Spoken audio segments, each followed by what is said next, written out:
It's been operating. There shouldn't be any problems with the light, but Hi I just everyone. get the impression that the umpires are starting to look around.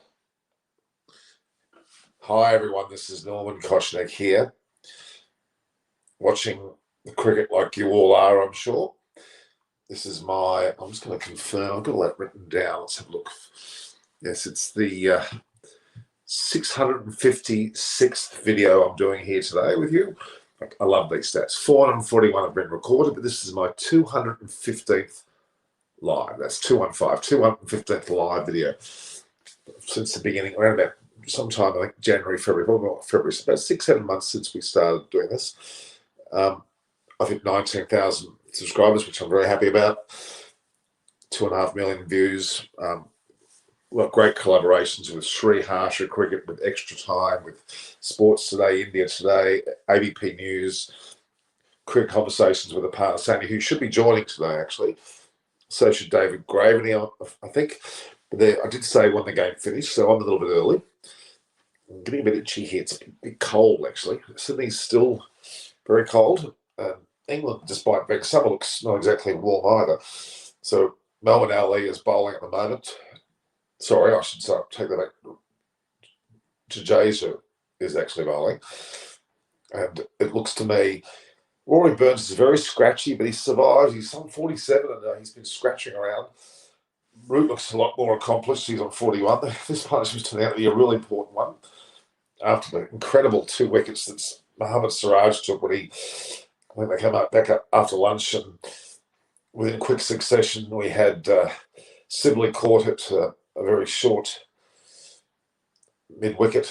I think it was Rahul, and then of course the wicket of Hamid, first ball. What a corker. Siraj bowled a beautiful delivery, and then Hamid looked a bit all sorts, didn't really know what was going on, and got bowled neck and crop, as they say.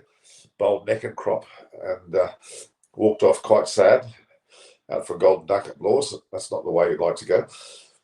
But these two seem to be scratching along, Root and Burns. Root had one edge go to first slip, which just fell a bit short. Also one to punt, which fell a bit short as well. And there's just another ball that Rory hit over to, I think it was Gully. I think it was again Rahul, and just fell short. There's a lot of falling short types. Well, it tells me if the ball's not carrying to the keeper or first slip or even the point or Gully, they should be moving a touch more closer to the bat.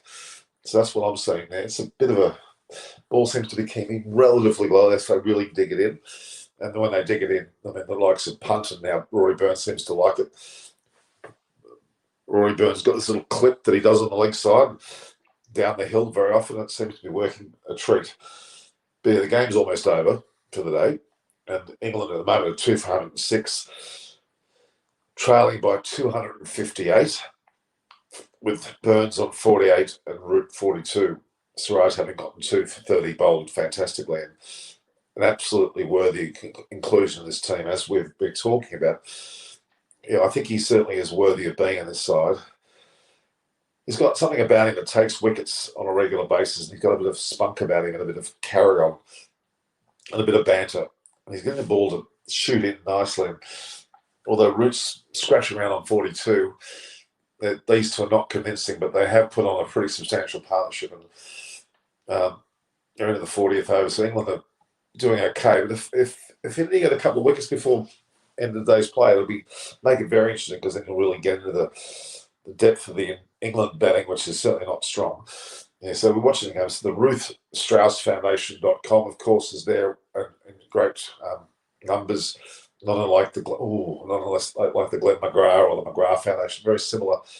Although one's for breast cancer, one's for the people that are involved with cancer patients, but letting into their families being known early enough in the helmet sport, which is quite good. Yeah, England have been lucky. That really almost bowling. I almost cleaned up Root there completely. It was very, very close. Root has not been as in good a form as he was in the last test when he got his 100 below. He's still 42 runs. A bit like what Virat Kohli did. He was 42 as well, got out. So, but Siraj's bowling particularly well. Very impressed with his bowling. Ishant Sharma's bowling a little bit too short. He certainly is rusty. Sharma's not bowling too badly. Bumrah's probably been the most disappointing. expect a lot more considering he got 9 wickets in the previous test. I thought that he would be more of a chance of succeeding here. He's just struggling a little bit himself. Anyway, the game's not far from completion. It's now 6:07 p.m. in England. I'm assuming that they'll. I don't think it'll go to 7. I think it may go to 6:30. We'll see. There's some comments from the group of you. Let's have a look here. Dom Silly is improving at all now, and I think he is. Ashwin would be very handy on this wicket. Yes, especially in the second innings. He certainly would have been. I think England don't want to lose any more wickets. They do. That's true. India's missing Ashwin. I'll agree with that. Roy's going too slow. Very scratchy batsman. Let's have a look. We've got. Hi, yes, Sunday. Kilometre. Joe Root, 2,000 runs against India. Second fastest after Javed Mir. That's very impressive. He's also passed.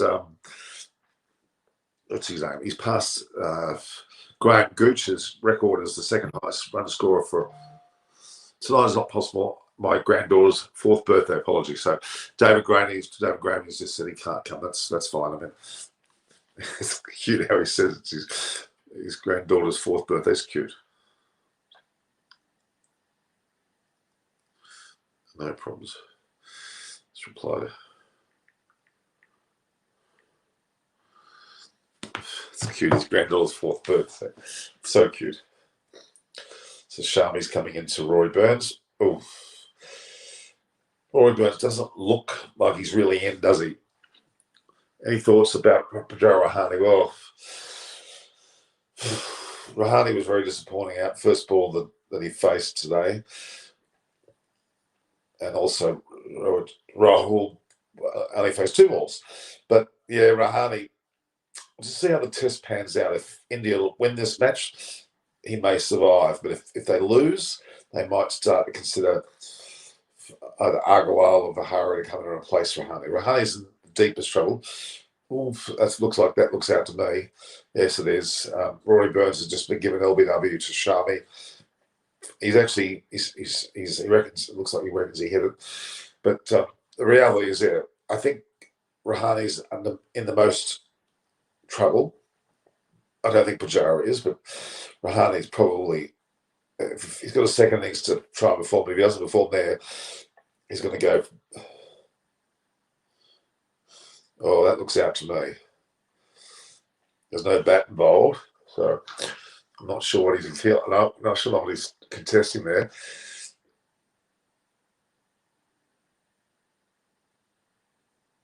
No, definitely no bat.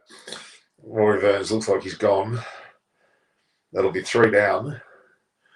Bringing in Bairstow. Now, Bairstow's pretty good, though. But yeah, 3rd wicket here wouldn't be what England would like to lose. Very good delivery. He's out. He's out well and truly. Was hitting in line. He's gone. He's out. Yep. Rory Burns is out for 47. And England are 3 for 108. Good delivery from Sharma. Shami did come in. And yeah, he was trapped certainly in front. Cole's certainly excited. Actually, Rory Burns got 49. He was scratching around for most of his innings, though.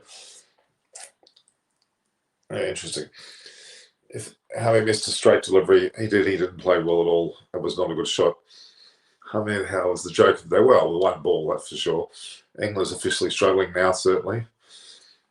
British again going for 1-man show. Well, he certainly is there. It's officially now a 6.5 hour day. Yeah.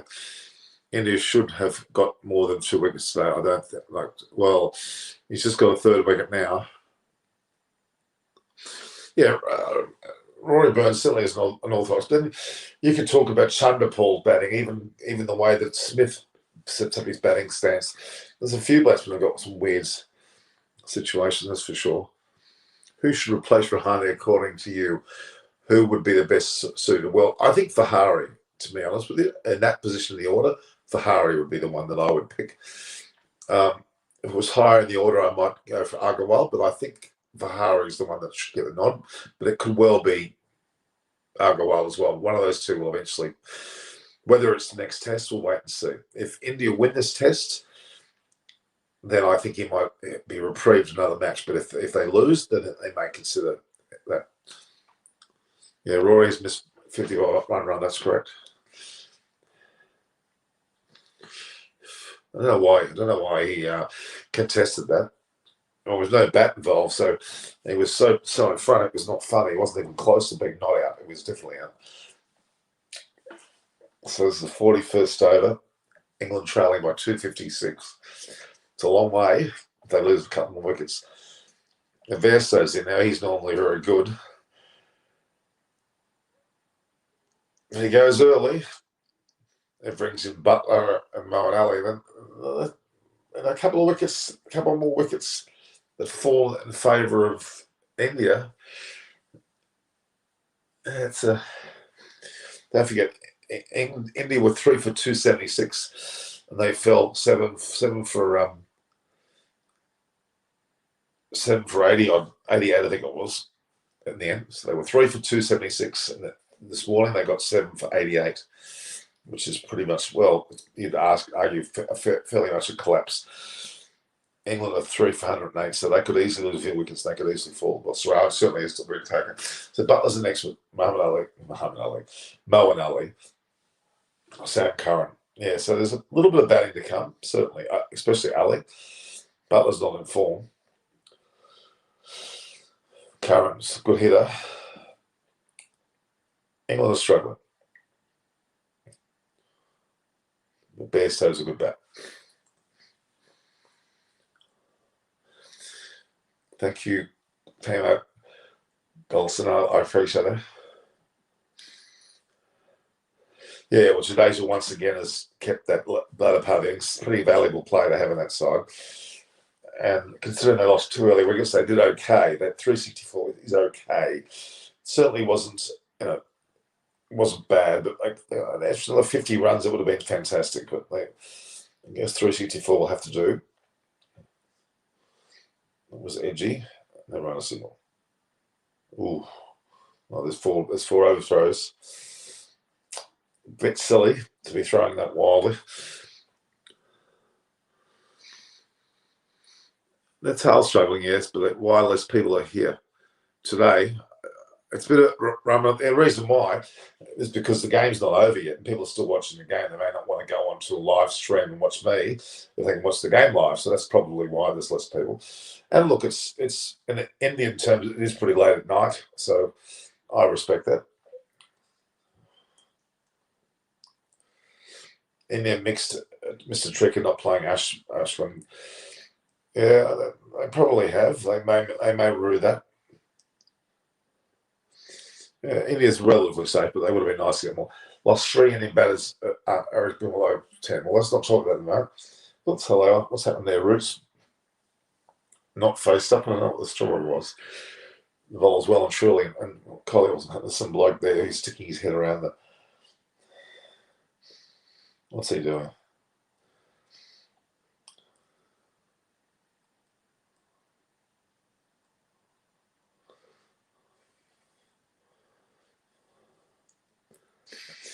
So Root 43 not out. Good performance for him so far.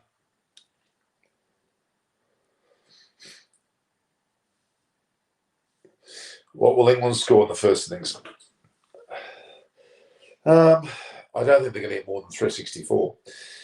If we get Root out soon, then it'll be well under 250, but that's the issue. Root's the difference. Root can go on and get 100. They could well bring their score well into the 300s.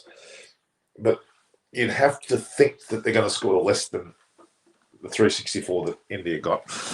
I'm going to guess and say 280. But I could be way off. That means that could be a lot less than 280, actually.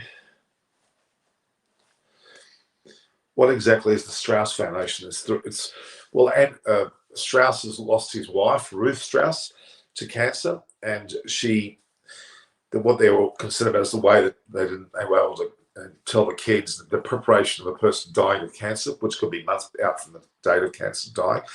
And they want to be able to help others by providing care nurses and professional advice so as people can help people that are going through someone dying in their family of cancer. And in turn, if a man loses his wife, he can be given help to prepare the children and himself for that day when she eventually does pass. That's what the foundation is all about. So that's the purpose of it. Who's that putting up there? Looks like Mark Wood is going to be the night watchman. It doesn't look like I want to throw Butler or Ali in.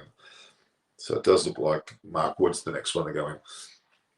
Is that a clear enough indication that cancer is an unbeatable disease? It certainly has been. What's your opinion about Coley's batting form? Is he unable to play long? No, I think you're being a bit hard on him. I think he did okay. I don't think there's anything overly wrong with what he did. Concede the lead I think India will concede a lead of 200. What they would, if they're going to have a lead of 200, that means England will have to get around 100 and what? 164, all that. Is that what you're saying? That makes India 200 in front, or they're going to bat on and only get 200. No, I think India are going to bat as long as they can. If England get out for, let's guess, 250, gives India a nice 114 lead. Yep, he certainly is. That's right.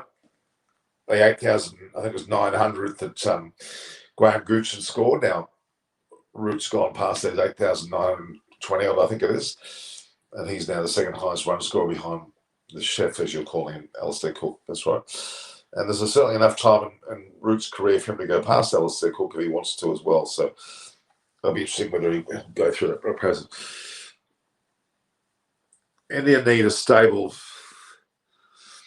middle order. Pujara, Kohli, Rahane, all average bloke. Yeah, we know that. We'll wait and see what happens with that. I think Rahane is one of the most dangerous. If India win this match, there won't be any changes. What do you think is wrong with Rahane? He's just lacking confidence, I guess. Yeah, I would agree. Well, why there's a field at silly mid on, I've seen the ball go there. It's great captaincy, Cole. Well, no, there's been a few wickets go to short mid wicket, short cover. So no, I don't think there's anything wrong with that fielding position. What he's doing is the ball looks like an edge. Looks like an edge. They're all going up. The umpire's saying no. Are they going to call? Doesn't look like it.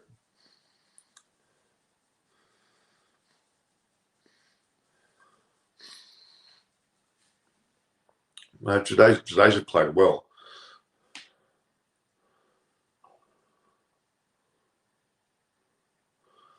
How many hours you what? How many hours? Well, I'm not sure what the question. I've got to go to work, but I have my earbuds, so I listen to you. That's good, Pamela. Very nice. We'll just wait to see. It doesn't look like there's an edge. Well, Kohli hasn't even gone upstairs, so he's pretty happy that it's not. The silly on there is a very clever place because when the ball stops on it, because the ball doesn't seem to be the wicket from ball one or second ball of the day when Robertson got Rahul, the ball stopped when I went to cover. It stopped on the back and he played through the shot and went airborne a little bit and was out. So it's a very similar situation, but that's why the field posted that the ball seems to be stopping. That's what it is. Who am I going to invite today, Norman? Well, David Graveney was going to come. Again, he was keen to come. He was planning on coming, but it's his granddaughter's 4th birthday, so he's decided to spend time with her, which I understand. Aparda's coming. Naresh is coming. And Gil might be coming as well. Wait and see. They might be a bit late. The game hasn't finished yet, so I did say to the guys when the game finished, I've gone a bit early. Boomer has to start delivering tomorrow, Money John. Well, yeah, he hasn't quite taken hold yet, but Siraj is certainly doing very well. Good series for England before the series. They've got a great deal of practice. How many runs lead India will get? Well, let's hope it over 100.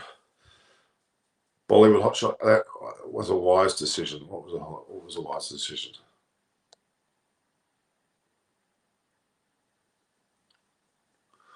Why did he take them? It looks like it was a wise decision. He's basically decided to finish his. It's quite normal. You know, people got right. I think there was any overwhelming dramatic reason for it. So it's already 6:22 in England.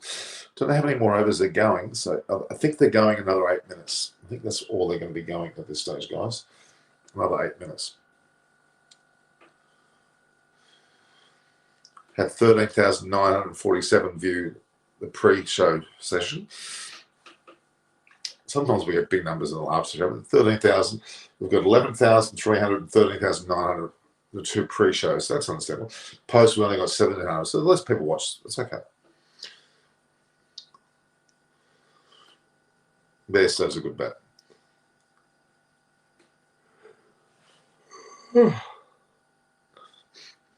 If England become 250 all out, then should Kohli order a follow-on? I would say no.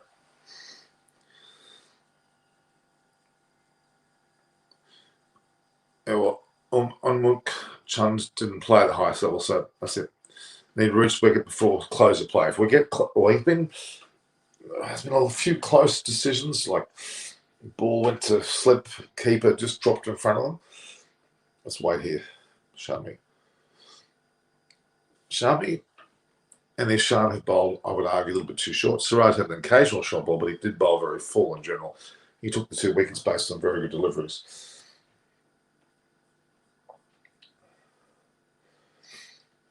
So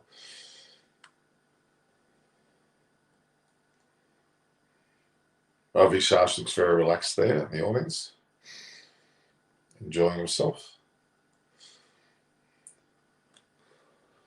Good influence, Ravi Shastri, very good influence. Shami's bowled set, and he's bowling a good line, but perhaps a bit fuller. Rohit and Kohli opening pair for India from now. I think so, without a doubt. Do you think Australia has problems in terms of players? 24, absolutely, hugely.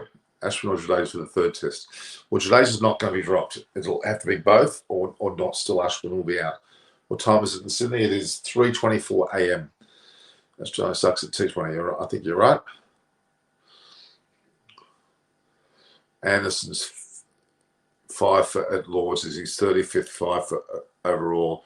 He's a legend and he's got, I think 7 here at this ground. He's got 7. His name's on the board for 5 wickets 7 times. Oh. Ashwin could go to 3. Thank you, Don 007. What do you reckon? Will Anderson get more wickets than Warne or not? It all depends how long he plays. If he only plays another 12 months, well, he won't.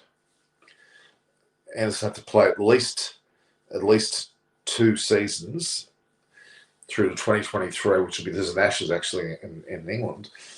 He's aiming for that. He might make it. He might go past Warne, but that's going to come down to him. I can't see him playing more than 12 months because he's 39 this year, so he'll be 40 next year.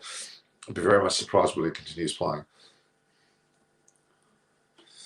Well, we should be looking at the last 4 minutes, if I'm not wrong. Bairstow's a good bat. Siraj is bowling a shadow. Let's see if Siraj can perform some magic. If Siraj can get Root out, then that's a major point.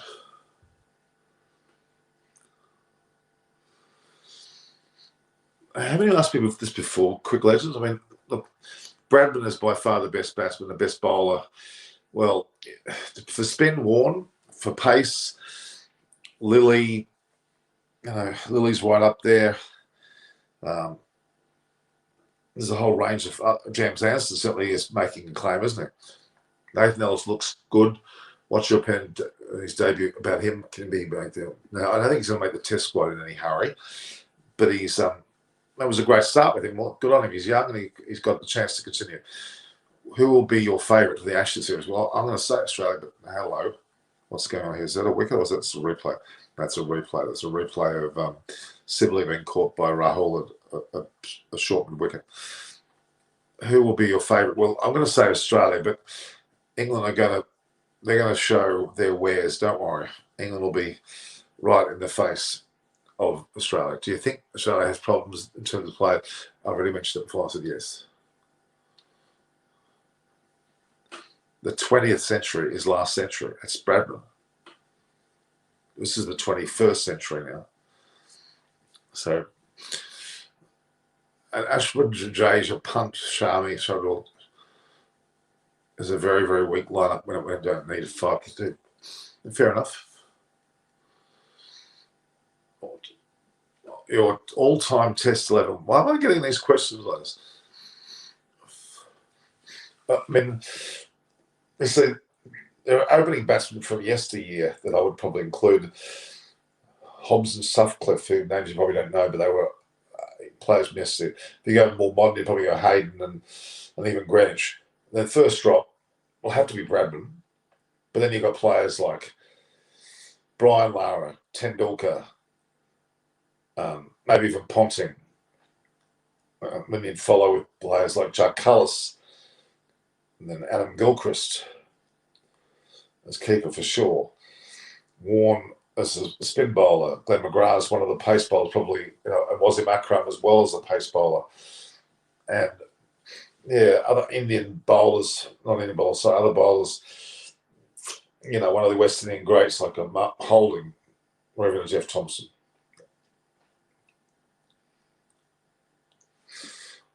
Norman, which is your best team, Pakistan or India? I'm for Pakistan. Well, I don't want to answer that question like that. Who is the best team? I'd have to say India at the moment.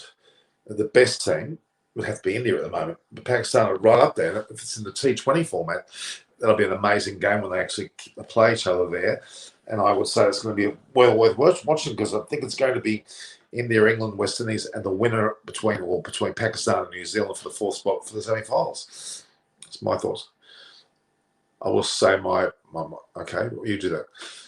Who do you think can be the captain of Australia's test side after Tim? I'm still saying Usman Khawaja, Aaron Finch, not Steve Smith, even Jason Sanger. They're my three.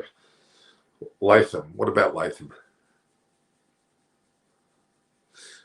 Latham's not a bad player. He's not the best player in the world, that's for sure. I doubt Reed will get 150. Latham, Elgar, Kane, Steve, Virat, Root, Punt, Jadeja, Cummins, Ishant, Broad, Anderson, my best 11, non-retired. Okay. Latham, Elgar opening? I don't think so.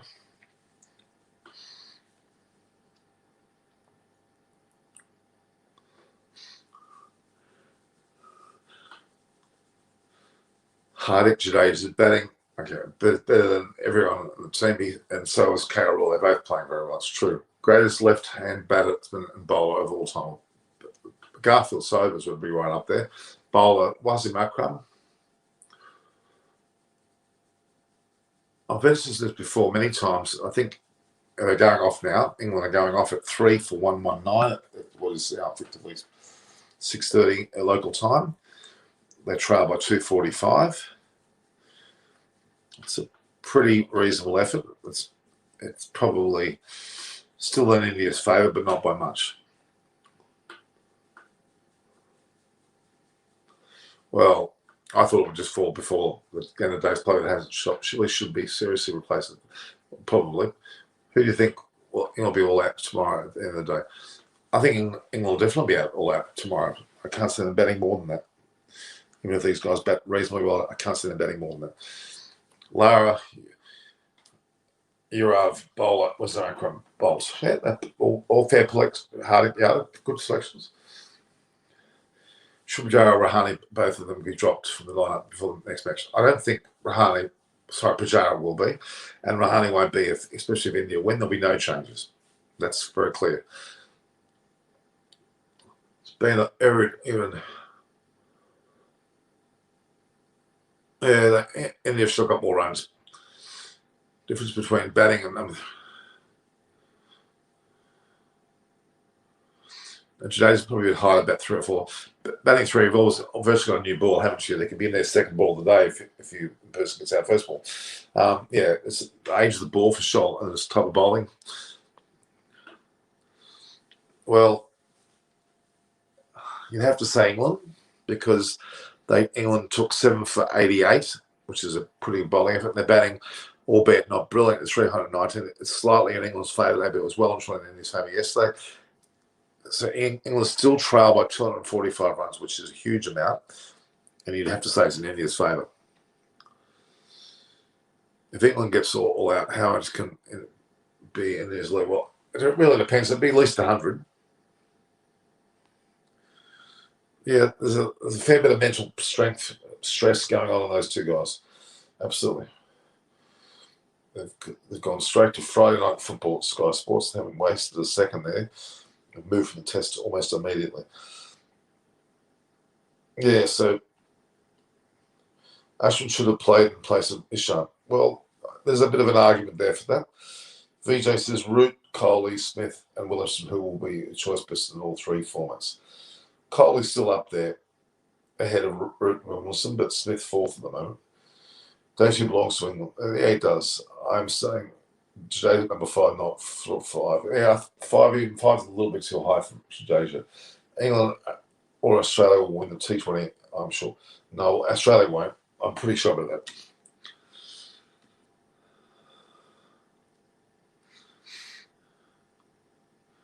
England or Australia, I mentioned already. For me, England might be all out by the minutes. Let's imagine so. Jadeja, Ashwin, at the moment, it's Jadeja doing all the hard work and getting a good night's sleep. KL should have gone for a double century. Look, you can't knock him. He got 129. Brilliant performance. No, it won't be Sky. It'll be either Vihari or Agarwal that will come in for Rahane if and when that happens. I'm pretty sure.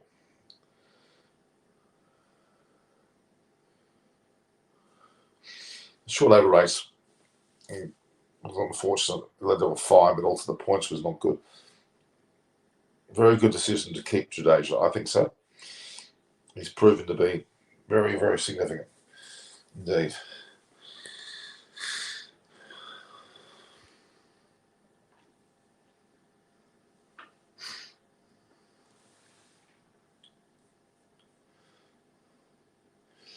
I posted a picture of Sangakkara and Mahanama, who's the match referee, Roshan Mahanama.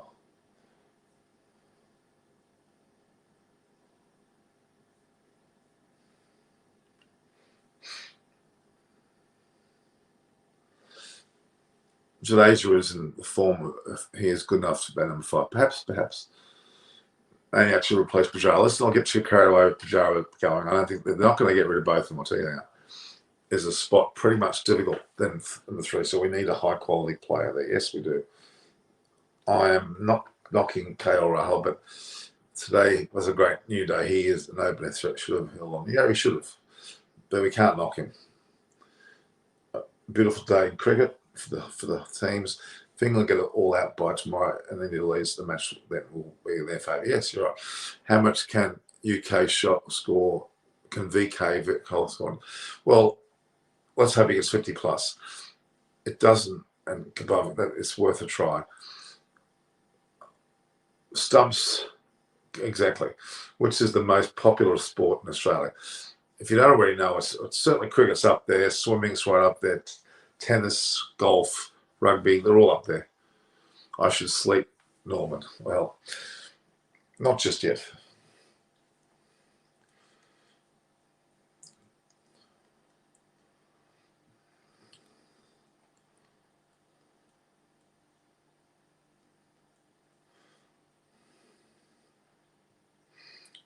So, 1 hour, 30 minutes.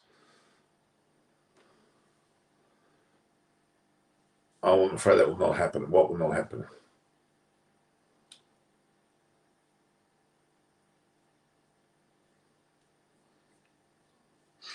Yeah, not a great deal's happened to be notable today. So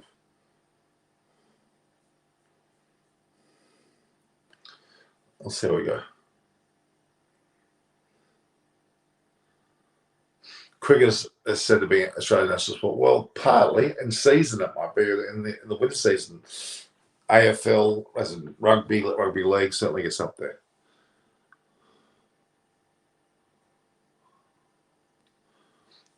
Let's Jada play number 5 instead of Rahane. Well, it won't happen. Let's set an attacking situation. Yeah, he certainly has a role every day in this match. Okay. The Ruth Strauss Foundation are talking about it quite a bit.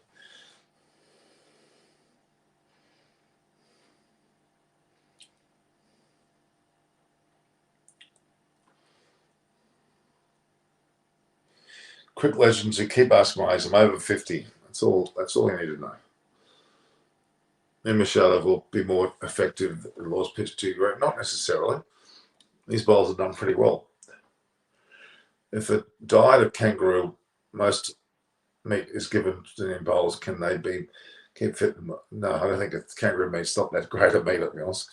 That's a bit leaner, a fat. Can we have triangular test series? Triangular test series.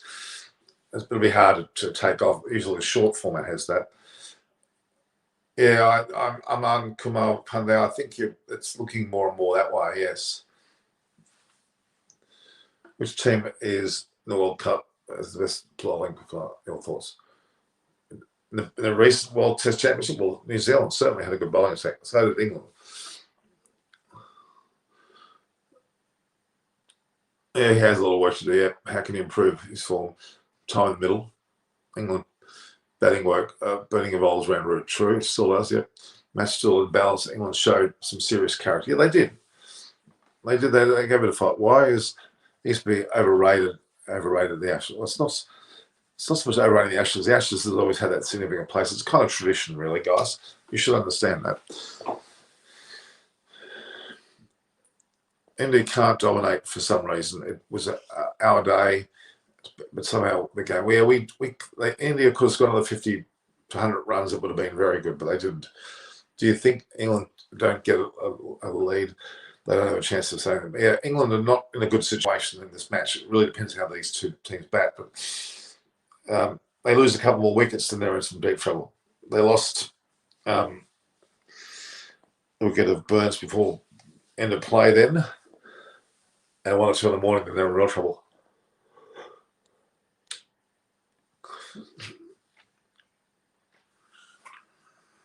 I agree. Ashton gets wickets, a crucial situation, the prize of his exclusion. Yeah, especially in the second innings. What are your top 3 tips for new aspiring cricket journalists? One is to just get in front of a camera if that's what you want to do and record. Get your own YouTube channel started, perhaps. Or more importantly, get your writing skills down, Pat. Obviously, English is the main language that you will use in international media. And get a mentor, get someone who can mentor you through, who can help you through. It's still 50-50, but India are slightly better. Yes, they are. What do you think about the New Zealand T20 World Cup team that was announced? Pretty good. Pretty solid. England can come close to India and score. It needs to have 1 to 2 quick wickets in the morning. Yeah, they do. It was disappointing. He was disappointing. Yeah, very scratchy. Is there a 1 week this link for Joe Root, or is he just well? Outside off stump, he's vulnerable. He got 2 nicks there, which didn't go to hand. What are you not using reviews for? Well, yeah, it's a bit of they don't seem to really know which ones they're going for. It's difficult though. I mean, if England team scores 300 runs in the first thing, then we are heading towards a great test match. Oh, yeah. I do, certainly do. Straight after this, who do you think is one of our 4 commentators in this series? A favourite commentator? I like David Lloyd. Always have. If we had one bowler like Pat Cummins today, and England would have been 10 wickets down. Why can't we get bowls? Well, you've got some pretty good bowlers. Siraj bowled very well. He took 2 very early wickets and could have got more. Sharmy didn't bowl badly. Bumble was a bit off today, but look, he's just come off a test where he got 9 wickets. Leave him alone.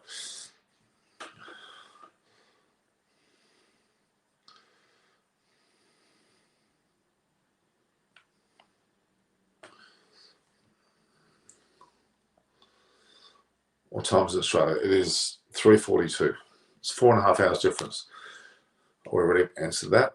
Can you guys stop repeating the question 50 times if I've asked it? Stop retyping, because it takes a lot of my time going through it. Don't copy content from other websites. I see your community posts all of them. Well, it's not about, if I'm just providing news, it's not a matter of being copied, it's a matter of providing news. I can provide a link if you want me to. It's the same thing. I credit the people who I get it from. It's not that. I think that, you know, you need to respect that. It's not a matter of me doing that. If England team scores around 300 runs first thing, then we are heading towards a great test. We already asked that question. If Root gets out, then who can take England from next to, do you think? Probably Bairstow. Oh, many of them. Australia versus England, the 2005 Ashes, when Laxman and Dravid came back after being on a follow-on. James Anderson's waiting there patiently in the Sky News area. The England team's going to mention that. Could Vibhav Tarangi stop repeating your comments? If you don't stop repeating, I'll block you. Okay. Why does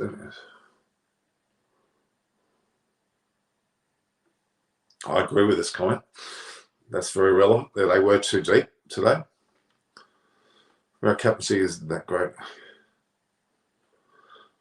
Yeah. What is the main difference in pitches? England and Australia. England obviously is what's in the air. It's the swing, takes more movement. Some cases holds up. Australia's usually more bouncy and straight through.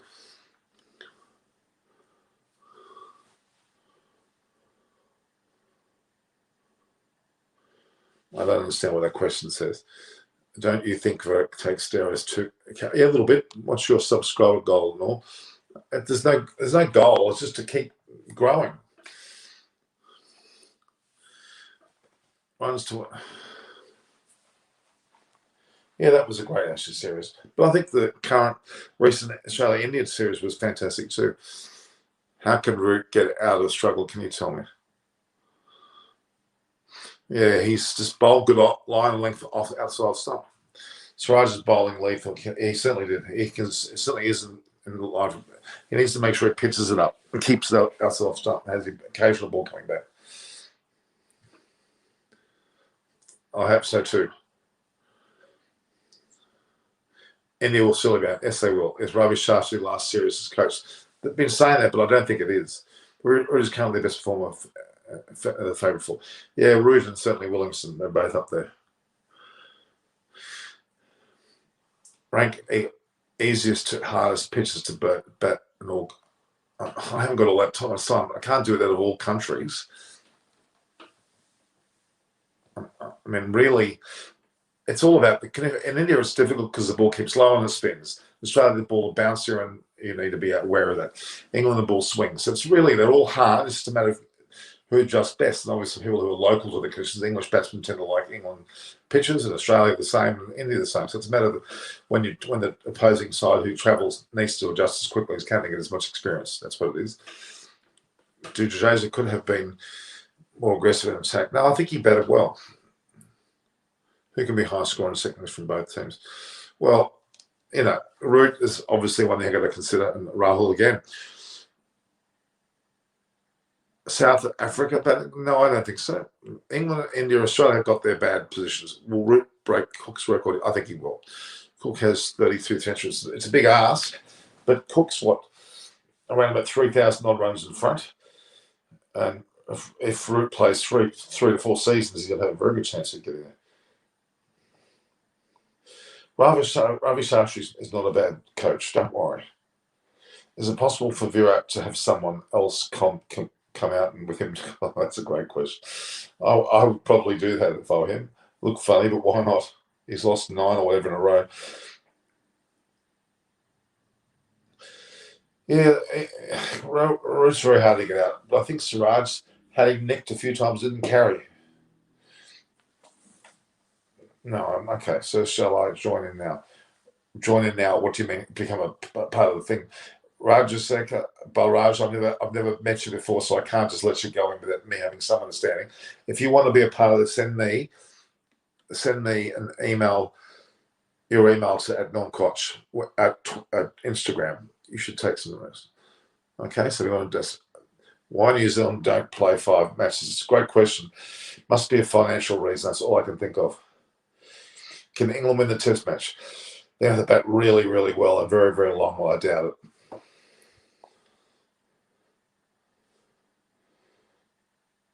Well, it's not going to happen. It may happen in the future, but we don't know when. I'm not banking on it being next Test either. Draw is seeming or more likely outcome. No, I don't think so. What is going wrong with this? It's only day 2. It's only finished day 2 and they've gone through. No, I don't agree.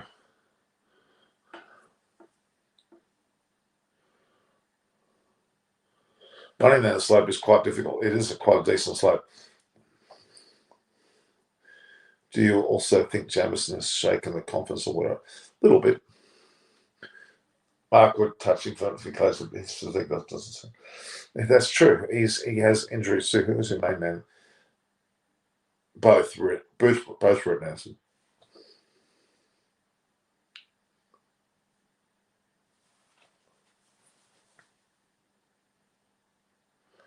I think that's right, Doctor, and also you can also donate as well. Vera said Shuttle will be fit for the 3rd Test. Do you see Shark? Yes, I do. I do, definitely. Yeah, well, he's not playing anymore, is he? So they're showing catches now of yeah, that was a bit of a shocker. Okay.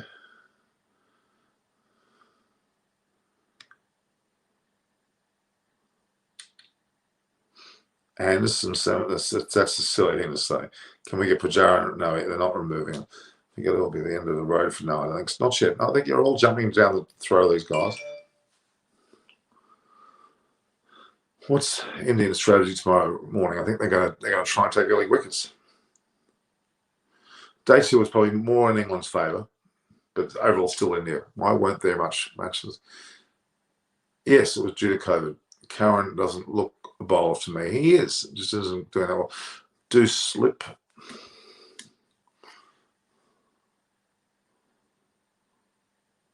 I don't know what you're getting at there. Shardul should come in for Ishan Sharma. I think so. Whereas this co-host of partner, she's meant to be coming. She's meant to be coming. Would you stop asking these questions? I'll come. Thank you. Pujara's not going to be replaced. There's no word of him being replaced. If anyone's going to go, it's probably Rahane at this stage, but he may not go next test. If India win, there'll be no changes. Rahane missed 2 ways of getting out. Yeah. Well, she has got the toughest wickets to bat, according to you. India. Is this a lockdown in Australia? Certainly is. It's going to be until the end of the year, hopefully not longer. Having those KRL stance this series compared to, yeah, it's a lot more balanced. And Christian already answered that question. Ellis Richard Punt was practicing with the England team. I've never seen that. I don't think there's any. I think there's a bit of nice banter. I don't think there's anything wrong with that. It was just a bit of fun. I think it was a nice little gesture, actually. If you had the ability to add some new rules to Test cricket, what rules would it be? It would be probably a bit one more DRS, might be. Otherwise, I wouldn't change a thing. I love Test cricket. Absolutely love Test cricket. Can't ask questions all the time, guys, so I have to talk about cricket a little bit too. Siraj has made that leg stump away seem like his stock ball now. Yeah. Let's have a look here.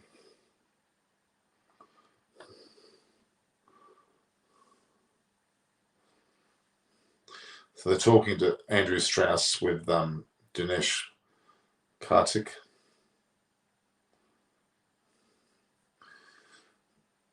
There's not a lot to talk about today, guys, to be honest. They never had a chance to prepare because of COVID. They were in a mess. They did as best they can. It was the unfortunate timing of the series, let's be honest. Was England's performance up to the mark? Yes, I think it was. Is that India's best deadly pasting? Pretty much. They got Marnus out there for the main assessment. Yeah. Why do you think primary previously India's matches? We enjoy all your previews. Okay. I preview India because I like doing that. I preview Australian matches as well. The match between Pakistan and West Indies, I didn't do much of a prep for that. What can be India's strategy for tomorrow? Bowl and bowl well. Bowl out. So I'll start with bowl well.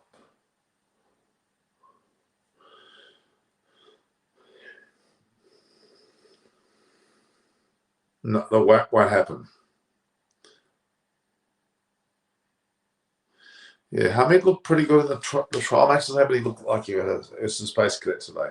What do you think of overrate? I don't agree with what happened with that, but it's just my thoughts.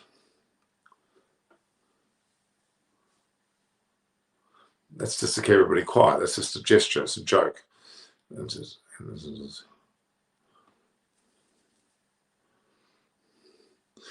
No, and I think Robinson's a good bowler too. And Mo and Ali's taken wickets today, so they've shared it. I think there's a lot of good players there. That's why we have to try to the bowler. No, we've got India's got more of a balanced attack than England, I would have to say, and they do rely heavily on Anderson. You're right, and also on the batting of Root, but they're still hanging in there at the moment. But they've actually been behind both tests, haven't they? Really? Who can get Root out? I think Siraj is the key. Siraj is the one that's going to get that wicket. I really think so.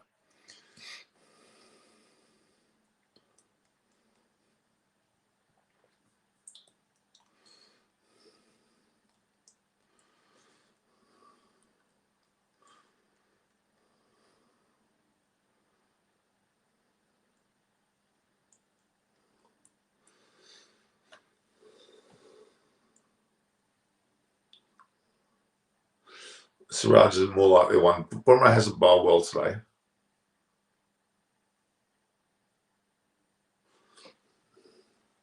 Smith's Bose comment on my post. Hope he comes on the show. India bowlers aren't testing England batters or enough short balls. No, I don't think it's the short balls is the problem. They need to bowl full. Root has got weaknesses, but they're not exploiting them. That's our last time. Munchie's joined. Good How night. are you, Munchie? Good evening, everyone. I'm very well. So a bit hot. Just been coming back from doing a bit of gardening just before the end of play. So apologies for being a bit sweaty. You went to do some gardening, did you?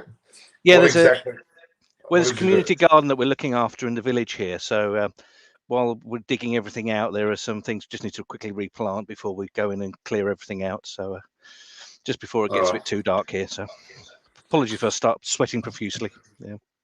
We're not seeing any evidence. People are glad to see you because I've been talking the last 50 minutes and we were meant to get. I don't know what happened to Richard. Richard should be. Is he working? Is he? I'm not sure what he's doing. I don't know. I've not seen him today. Chris is working today. I know that I did chat to earlier. Hi, everyone. My man is Prabhahan. No, it was an interesting day's play today. I thought after the first couple of early wickets, perhaps as an English supporter, I was hoping for a flood of them. But certainly Jadeja and Pant stabilised for a while. It was interesting. I love that competition between Anderson and Pant. Whereas the other batsmen, when we're taking Anderson, being very careful and just taking each ball on merit, you could see Pant was just thinking, sod it, I'm going to attack him. And that's what makes him exciting. I absolutely love it. It's live by the sword, die by the sword stuff. And there'll be times when he'll come off, and other times the Indian supporters will be, no, Rishabh, what are you doing? But it makes for great entertainment. I love him. I love him to death. I think he's just what we need.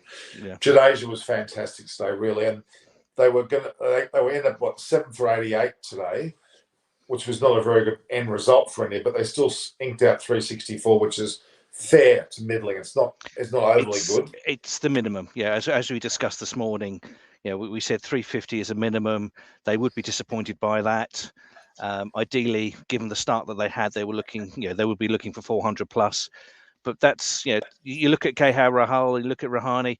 Basically, when you come into a new day, you're starting again. Rahul had 129 the previous day, batted brilliantly, but effectively you're starting on 0 for the next day and just mistimed one and got caught. And obviously Ajinka got a brilliant delivery by Jimmy Anderson. Yeah. See, it's interesting, and I do understand what you're saying, that the batsman should come in the second day and bat like it's his first ball. But that's very, very hard mentally to do.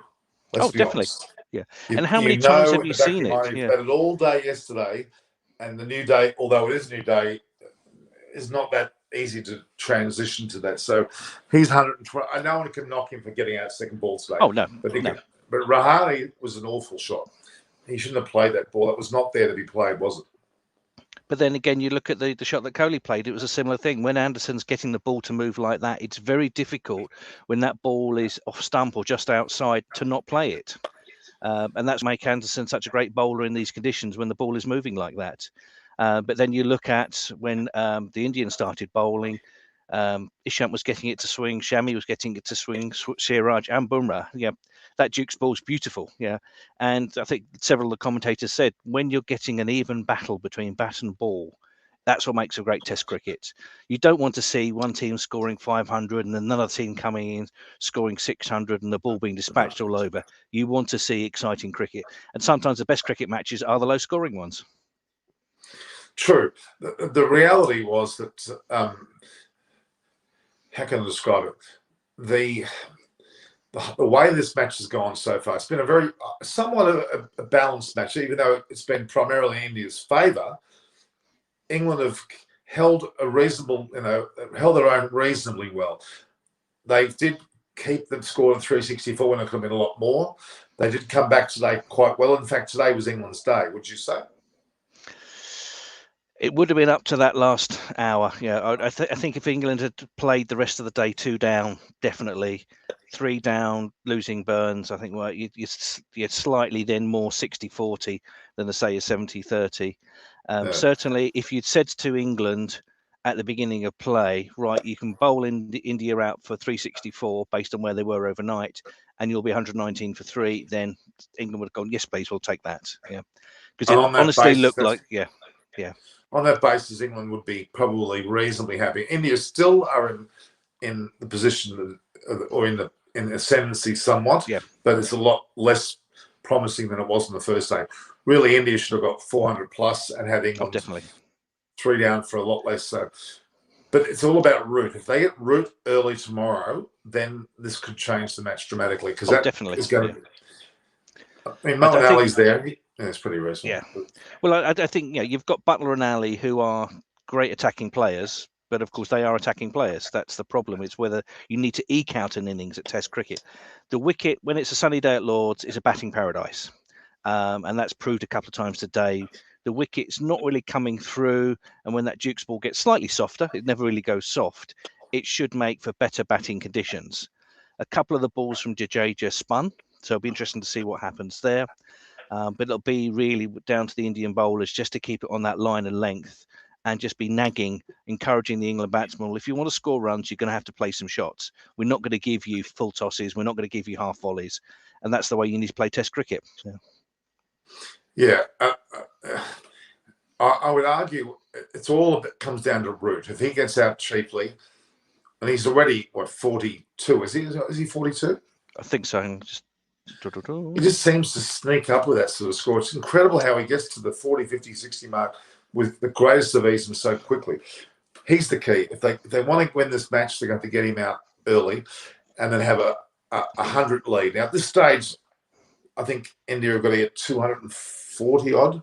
Yeah, England 246 behind, so 46 to save the following. And that's really, I know we joke, it's only 46, but each of these are milestones. And you don't start an innings by saying, right, we're going to get 550, and so we'll put the pressure on India. No, you bat sessions, you bat targets, And you talk to most batsmen and they'll say, when we're building an innings, right, we'll do it by every 10 runs or 15 minutes or the next drinks break.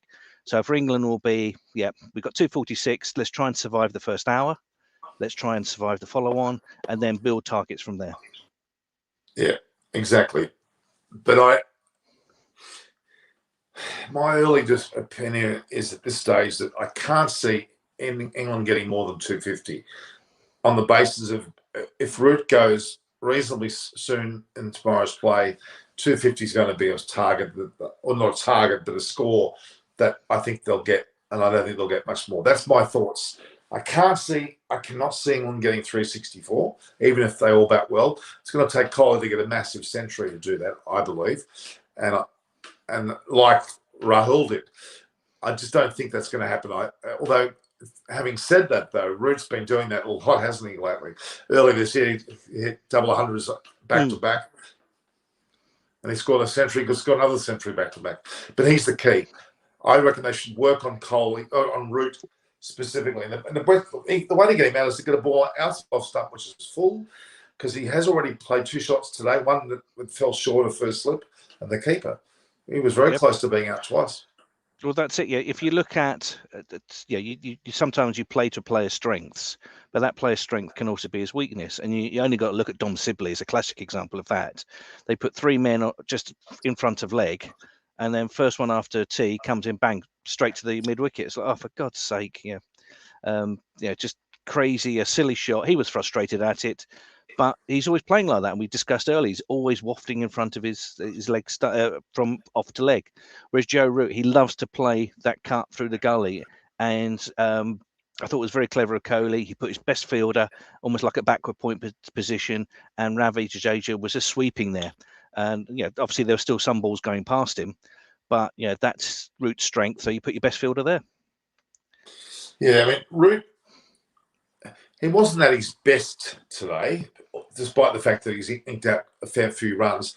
He wasn't at his best, and so was Burns. They were scratching around a lot, and they had a lot of balls go close to fielders, and it really did seem like there was one moment, and they could change the game around. Had they picked up Root before the end of today's play, it would have been an amazing position for India to be in. Root's still there. Bairstow's a solid bat. I've got a lot of time for Bairstow. He's a really solid bat. Butler's unreliable at the moment, and Moeen Ali hasn't been playing that much cricket. But I'd say Moeen Ali is the other option they've got to support. But we get 1 or 2 wickets in the morning, and England will be struggling to get 250. Yeah, I'm just looking at the initial Met Office weather forecast for tomorrow, and it's bright sun. Well, it's not bright sunshine, but it's mainly sunshine and light cloud up to 11 o'clock, and then 12 o'clock onwards is just some cloud. Yeah.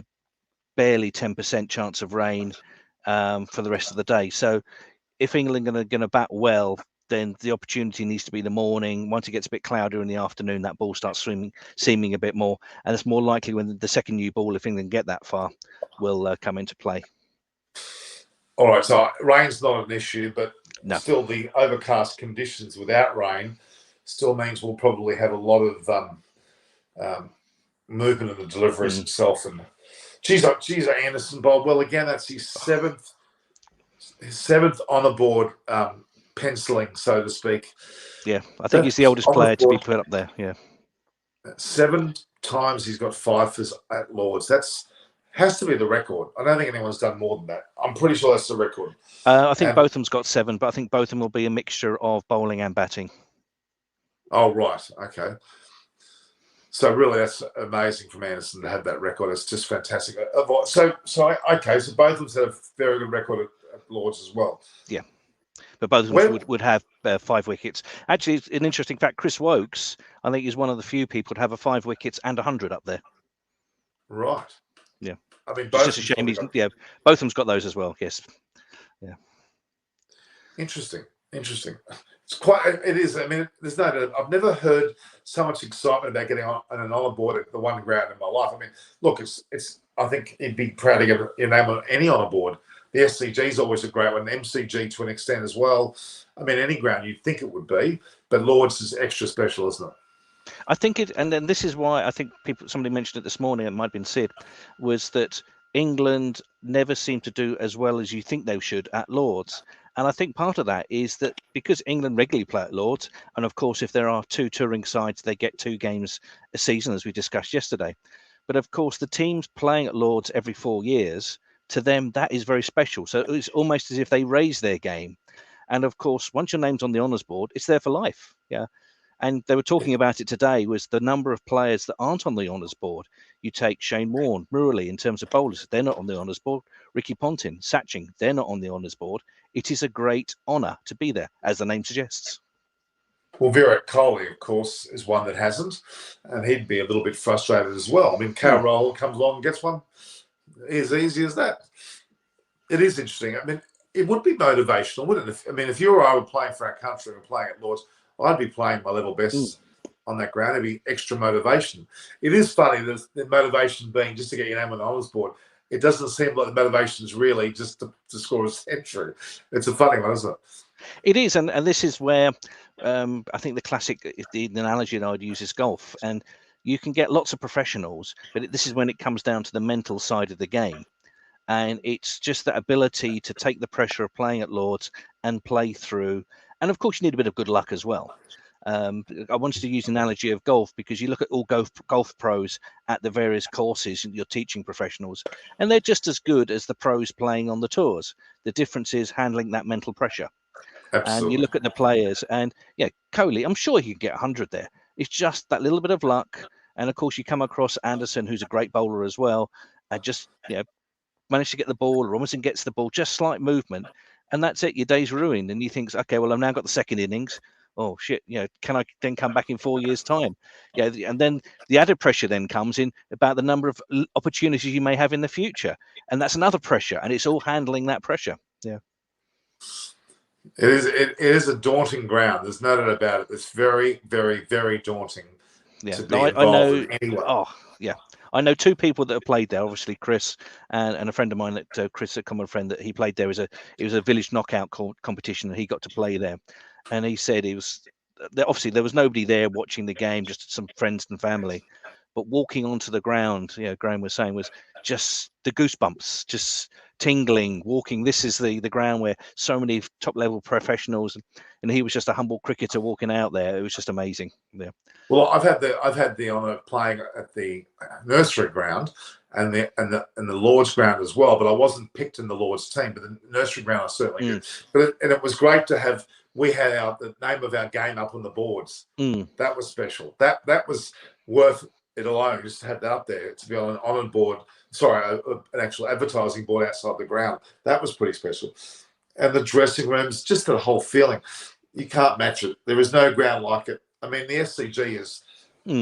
I've been very lucky to play a good, 25 times on the SCG, and that's always been a buzz for me. I've always enjoyed that. I've taken wickets on this, and I've taken wickets on the MCG. Well, when we were in India 2008, we actually the wedding that we'd gone to visit in India, we were staying in Calcutta, and actually we had the opportunity to go to Eden Gardens. This is before the renovation. And we turned up there, and we were just treated like royalty. The hospitality was fantastic, and the game had just finished, just a local provincial game. But we were able to go out to the middle. We couldn't walk on the square, but you could just see this huge arena, and you could imagine the noise of 100,000 people in there, and it's amazing stadium. Yeah. Well, I mean, SCG and MCG for me. MCG, we had the full scoreboards going and replays of every delivery that we would bowl or bat. It was hilarious. And we had full commentary with that. We had the whole video of the whole game recorded. It was just great. That was just what a buzz. And the MCG is a bizarre ground because it is mammoth. And it's obviously a big outfield as well. But surprisingly, when you're out in the middle, it for some reason didn't seem that far to the boundary as I thought. It's not that it's short, but it is intriguing when you're actually when you bat the batting on those wickets. As you know, you hit the ball, it goes. If you get a bit of timing on a drive, it flies to the boundary, and you then begin to look at the way that Test cricket goes, and you see the shots they play there. But having played there, it's a lot easier to score a 4 when the ground's like a bowling green. Oh yeah, definitely. Yeah, well, I was giving you the example. Obviously, the tennis courts that we're playing on in Philadelphia, the picture behind me. And obviously professional cricket grounds are going to be mowed to that level. And really, if you can pierce the drive through the infield, it's going to go to the boundary. But I think this is where I think Lord's is slightly better than some of the stadiums, not the SCG, that's different. But if you look at Adelaide, the Optus Arena, the Gabba, etc., because they are dual purpose now. I'm not sure about the Optus, but certainly the Gabba, where they play AFL and cricket there. You know, you've got these massive cavernous places, whereas Adelaide's changing now. It's lost that uniqueness. It's a beautiful ground. It's now become another big wraparound stadium, which is where Lord's and the development they've done is, rather than cover those new Compton and Edgeridge stands, they've left them almost as open egg style, and it really fits in with the media centre as well. It's a tremendous design there. Oh, they've done that meticulously. I mean, David Gravity, who you've met now, was on the MCC committee to design or have that actually bid and actually sorted out. It was only the one company, I think it was in Cornwall, he mentioned, that actually got the job to build that. But they had that design in mind. I think it does look a bit space age, but it actually works a treat, doesn't it? It's such a beautiful. It is.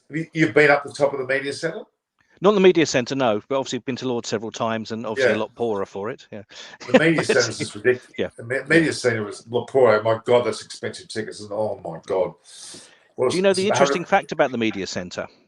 That there is only one window that opens in the media centre, because the rest of it is all air conditioning.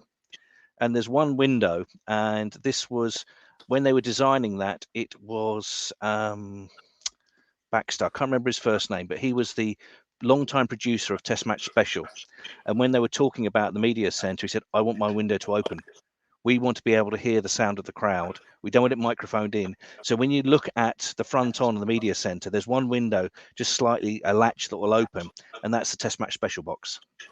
Right. Well, I've told you about my story where I was caught in the stuck lift. In the lift, which actually was played on the Tuffers and Vaughan show, because obviously Michael Vaughan was in that lift with me, and so was Damien Martin and Jonathan Norman. That was quite a I'm going to try, and I've actually spoken to Jonathan Norman about that. We're trying to get Michael Vaughan and of course Damien Martin on my show with Jonathan. We'll have a bit of a chat about that moment, because we haven't had that chat it's happened 8 years ago now, so we're due for another chat about that. A bit of a reminiscing of that moment. So I'm sure I'll pull it off.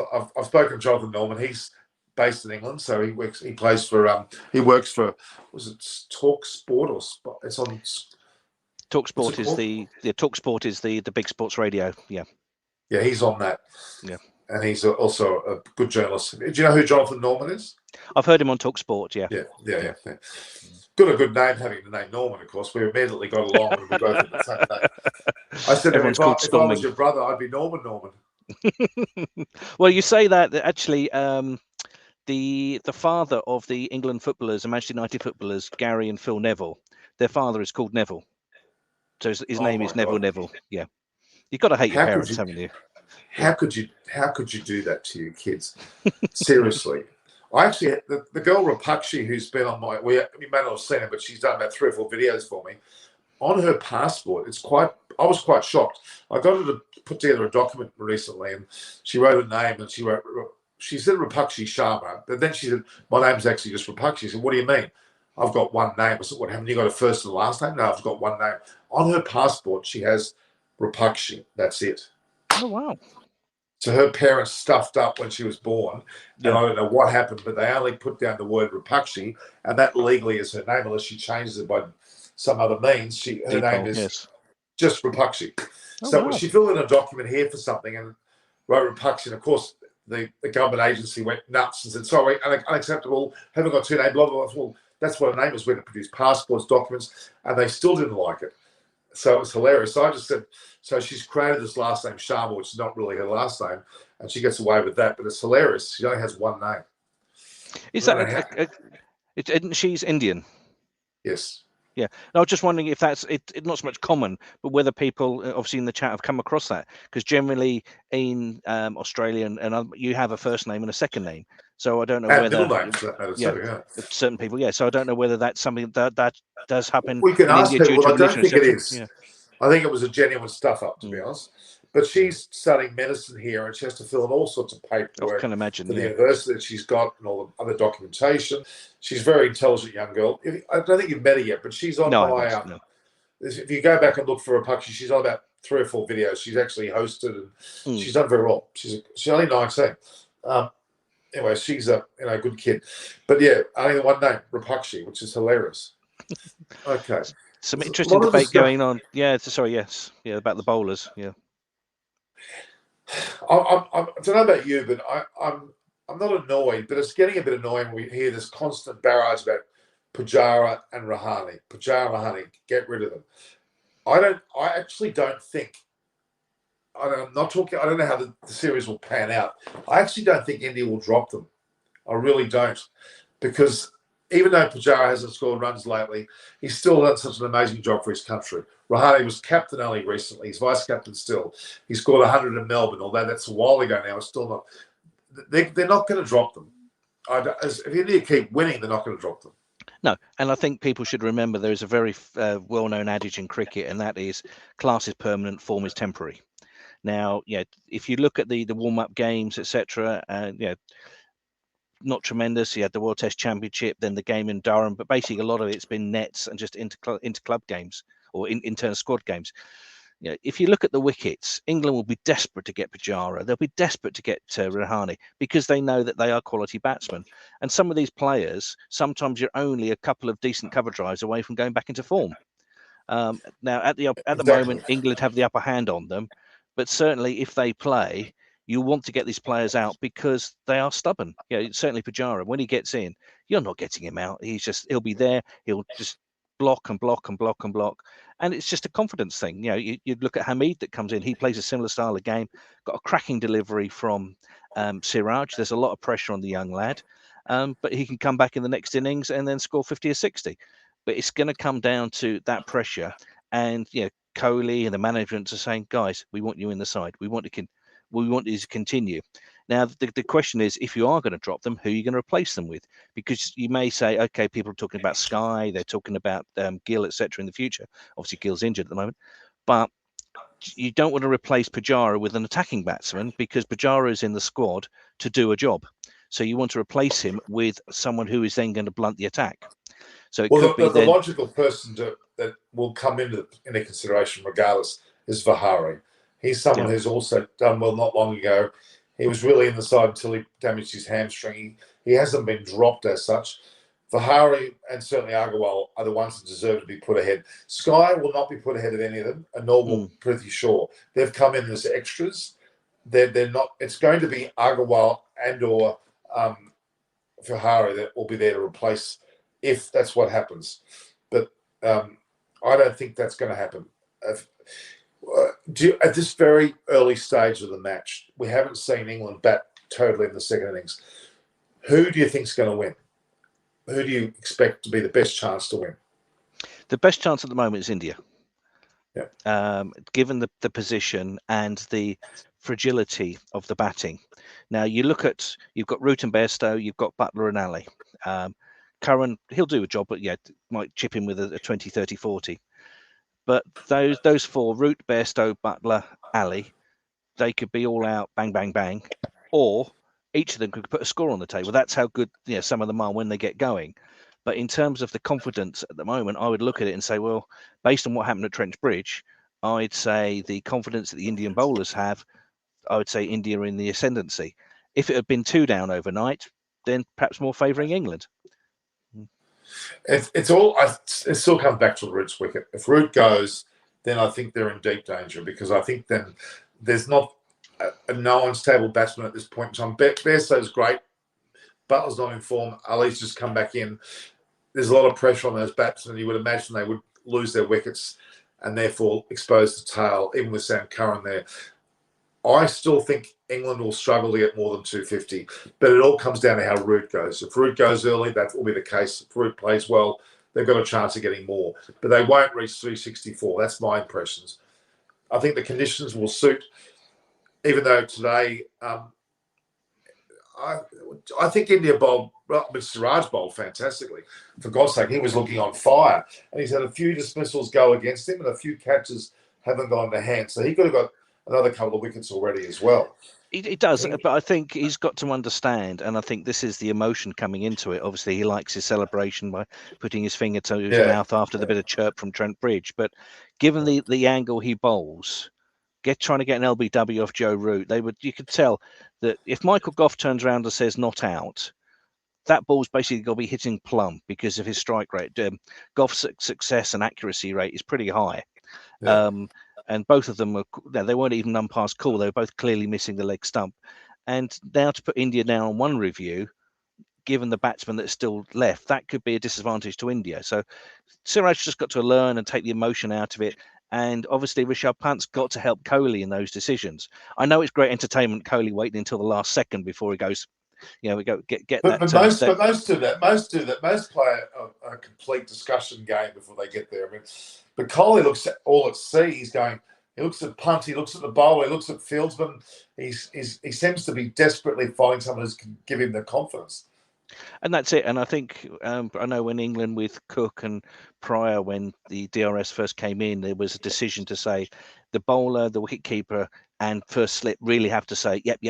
Because certainly the wicketkeeper's got the best view. The bowler's got emotion.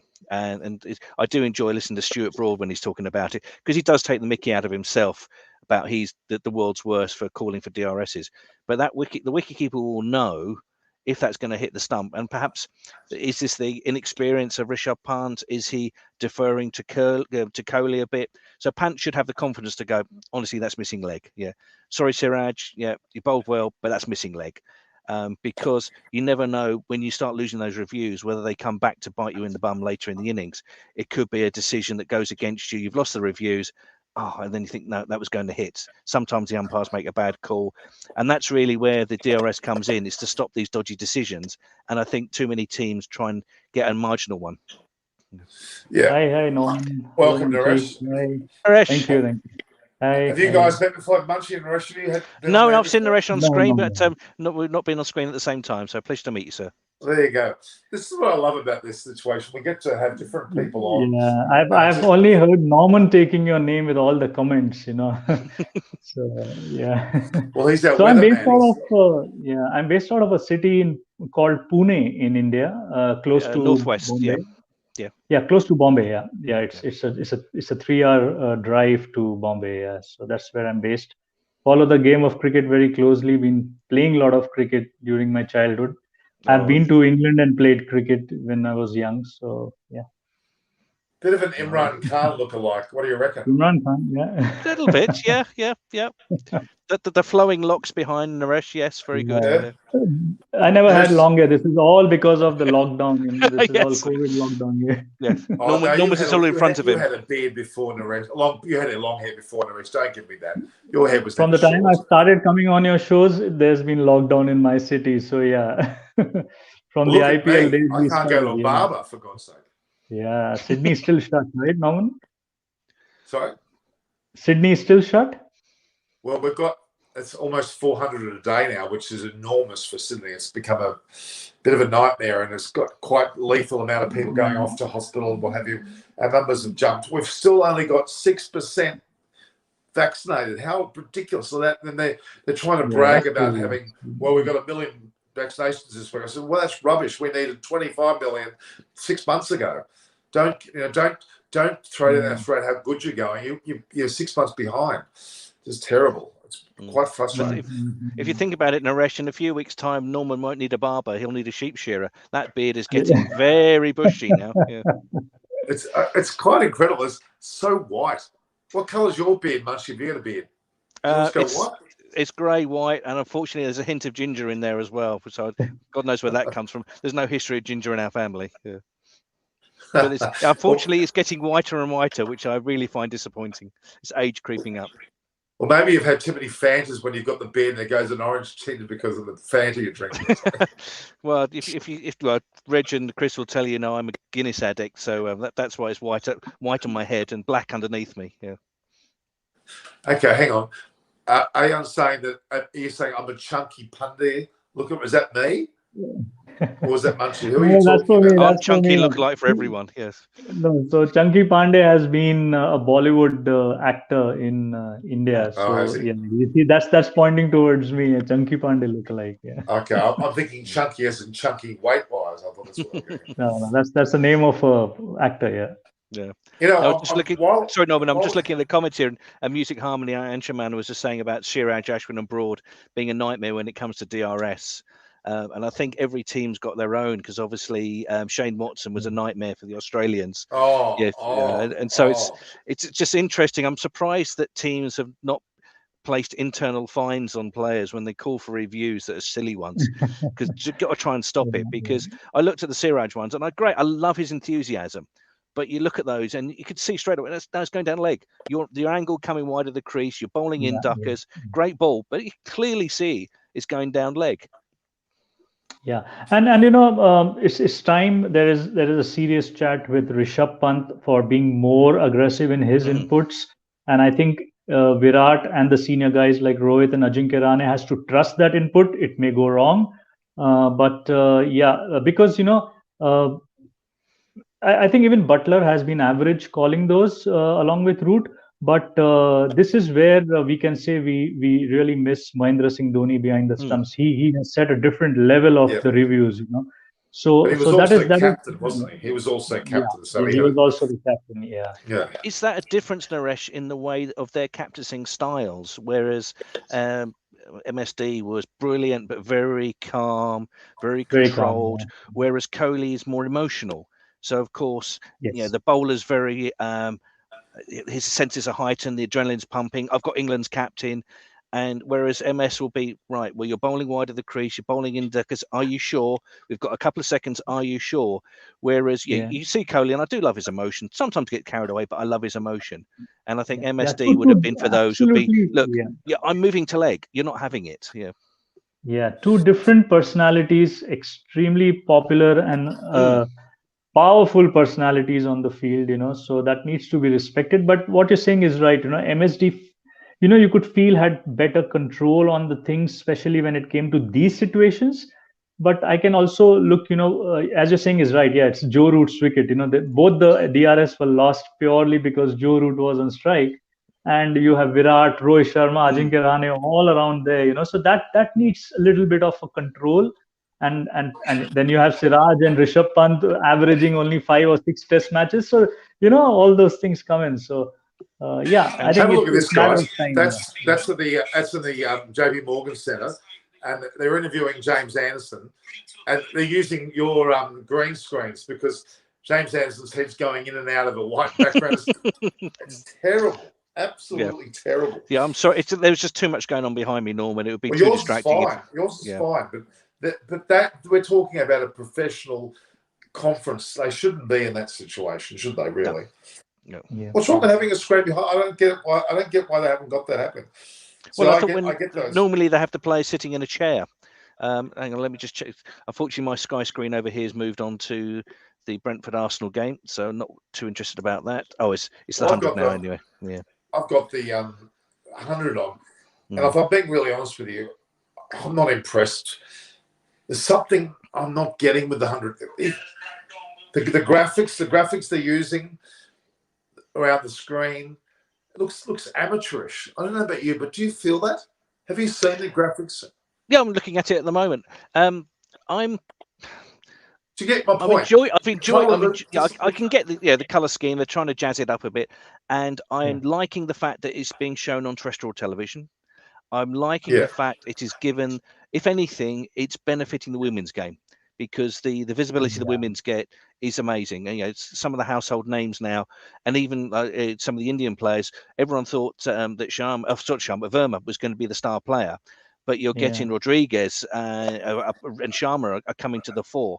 And it's great. And if someone said to me, next season, we're only going to have 100 for the women, fine. Yeah, happy with that. No problems.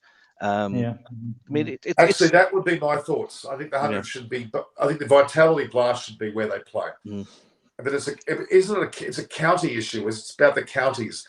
It's all about the counties, because there's 2 or 3 counties that are not included. It seems to be the wrong battle. Well, if you take my county, Kent, you've got the teams in the southeast. So you've got the London team and then the Oval team. So you've got Joe Denley playing for London. You've got Sam Billings playing for Surrey, obviously the Oval Invincibles. And so that, and you see a lot of these players now having to move away from their own counties, and they're even talking about, can we combine some counties? But of course, there's a lot of history there, and so a lot of the counties, when it comes to these decisions, will be against that. You take a smaller counties, for example, like Derbyshire or Leicestershire, which are great counties, a lot of successful players in the past. Oh, well, let's combine them. Well, they don't want to be combined. They want to play as separate entities. It's a bit like trying to combine some of the provinces in India. Now, if you look at the IPL is there as a tournament. You've got franchise cricket, it works. And the 100 is, they've tried to do that. Now, what they need to do perhaps is to look at the Vitality Blast to say, as a 20-over competition, we'll have a franchise. We'll keep the 50 over as county. We've got to protect the county championship, the 4-day game, because Test cricket then stems from that, and those players. But perhaps then change the 100. But of course, by then having the 20-over game as a franchise, people will say, oh, you're copying the Big Bash League, you're copying the IPL, the CPL. Whereas there's 100, nothing wrong with copying another league if this is the English version. I don't think there's anything wrong with that, though. I don't think. Yeah. I mean, I've not been. Sorry. Yeah. So go ahead. No, I was about to say, I don't know the full details. I think Richard Vernon has some comments on that before, but I don't really know the full details. And it's interesting, people saying that the 100 is not being broadcast in India. Is that the case? Is no. It's not on television. It's not a broadcast. It's streaming on an app. It's streaming on an app, Fan Code app. Yeah. That's intriguing. Is that because they're seeing it as any threat to their IPL? I doubt it. Is the BBL shown in India? Sorry, EPL. The Big Bash League, is that shown in India? Big Bash League is shown in India. Yeah, but the point is that the IPL's at a different time to the BBL, and it's a different time to the 100. They're not clashing in any way, shape, or form. So I don't know what the problem is. I don't think there is an issue. I think it has to do with the current India tour of England. That is clashing from the time zone perspective. That is absolutely clashing. Yeah, because it is midnight here. Yeah. Well, of course, the India the Test match day will finish, and then the men's 100 will then start in the evening. But I guess, of course, I understand for the cricket broadcasters, I guess you'll probably have several hours of dissecting a day's play at the end of the Test match day. So, of course, they wouldn't want that clashing with the 100, I guess. Yeah, and it is already midnight. It's already midnight now, and most of the days in Test cricket in England are getting extended. It's rare that you will end on time.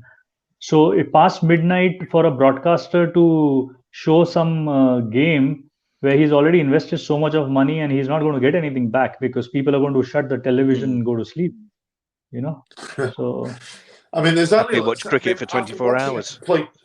After watching a complete day of Test cricket to then click straight into a BBL or 100 in this case is awfully taxing on your physical state, don't you think?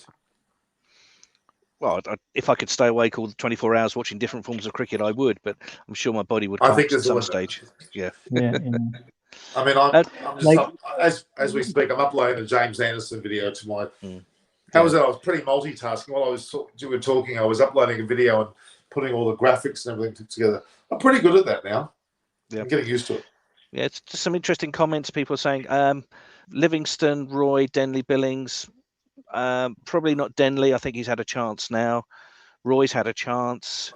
Livingston, what about Dawood Malan? Well, I was going to come on to Dawood Malan. I think Livingston and Billings will go off to the 2020 World Cup. I don't see them in the Test arena just yet.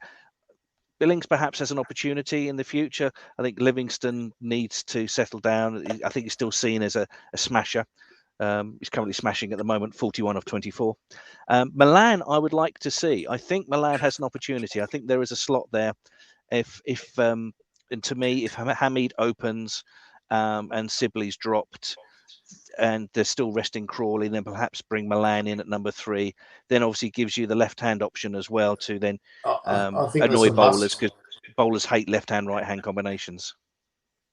I don't know why. I mean, he's clearly class. I mean, even Vince is not on the scene anymore, is he? I think that Vince has had a lot of opportunities, and I know he did really well in the Big Bash League, and did well as well when England were playing Pakistan. The problem with Vince is another one that lives by the sword and dies by the sword. He will look fantastic for 30 or 40 runs, and then he'll nick off to the slips because he can't stay away from that. He's got brilliant cover drive, but he'll keep playing it all the time, and then he nicks off, unfortunately. But immediately in the short run, say from the third test, you think Oli Pope getting number 3? I don't think Pope is ready yet for number 3. There was an interesting debate. They were talking about that. I think they want to bring him in and still play him slightly down the order, and then when he gets his confidence and experience, perhaps he's number 3 for the future. But at the moment, I think he will be there as a 5 or 6. Yeah. So why wasn't he selected today? Why wasn't he in today's team? I think Pope's gone off to play some 50 over cricket at the moment. Obviously, he's just recovering back from injury. He was there in the squad. He's left the squad. But so, do they not select him? It wasn't based on injury. He's recovered, so he was in the original team. So a bit like Agarwal, they both haven't been selected. Do you think Ollie Pope had a place in this team today? I don't know. Perhaps, obviously, bringing in Moeen Ali into the squad, that Ali was always going to get picked, and therefore they said, right, okay, well, we can't take too many players out, and so therefore perhaps looked at the wicket, said that it might take some spin, so we'll play Moeen Ali. So therefore, Ollie, go and play some 50 over cricket, get some actual cricket, don't be a water carrier, and then perhaps he may come in for the next test. We don't know. Yeah. But okay. Despite the fact that England didn't have the best of starts with Sibley falling and obviously Hamid, with Butler, he's another issue. But really, Bairstow and Ali are probably the ones which will provide good support for Root if that's what's needed. Root on 40-odd is quite capable, I'm afraid, of getting another century, isn't he, really? Yeah. And fingers he crossed. loves. Well, you're saying fingers crossed. I'm talking, trying to be as on the rest of it. The reality is he tends to do that, doesn't he? He tends to have a series of innings where he gets regular runs. He's not somebody to get a century, have a number of tests, not get a century. He seems to be his way. Not unlike a Steve Smith or, for that matter, Williamson. They're all very similar, aren't they? Root, Smith and Williamson are certainly in that same league. Kohli, unfortunately, has dipped to probably being 4th out of that ranking now. Yeah, but he can come back again. Yeah, I know he can. He's a great batsman. Yeah, I mean, when he comes into bat, if I look at that Indian lineup, the players I want to get out: Kohli 1, Sharma 2, Pujara 3, because I know, KR Rahul, great player. I'm not discounting him, but in terms of you look at those players based on their performance and the way they generally play, Kohli can score runs for fun at all different levels. The same with Rohit Sharma, and as we were talking earlier, Pujara can just stay there and blunt the attack. But Kohli, you'd always want to get out, and the same with the England team. Root's now second in the all-time England batting average. That's right. I think it's about 8,950 odd runs now.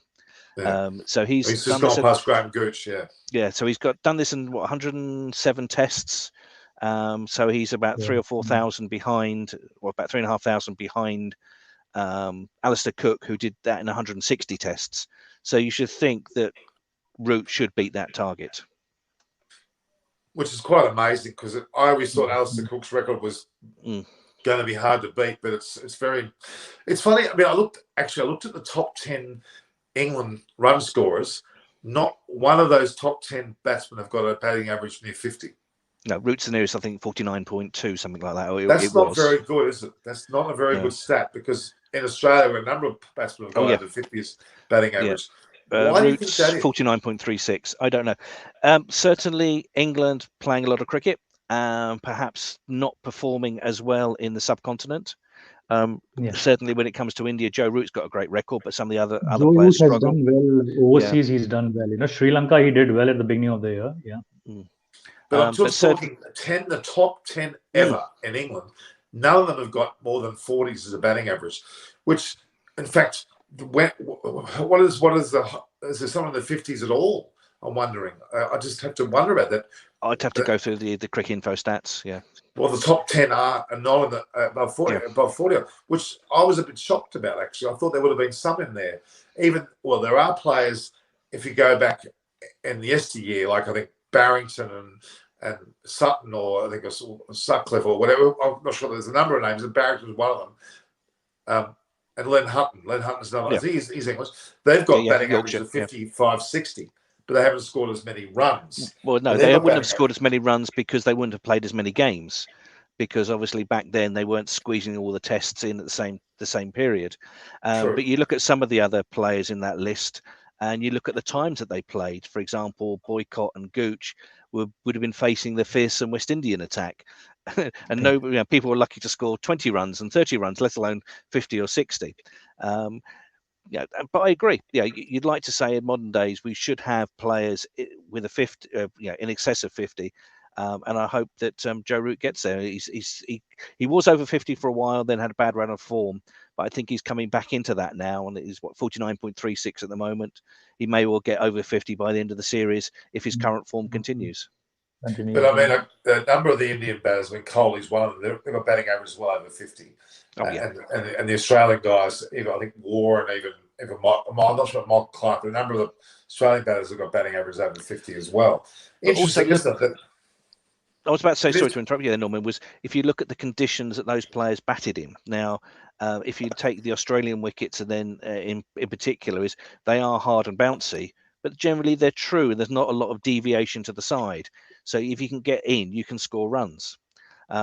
We've used this example before of Virender Sehwag, great opening batsman, loves his attacking style, but his average in India and Australia was double that when he was playing in England. So if you're having to play in the same conditions where the ball's seaming around all over the place, the chances are you're not going to be continually getting big scores.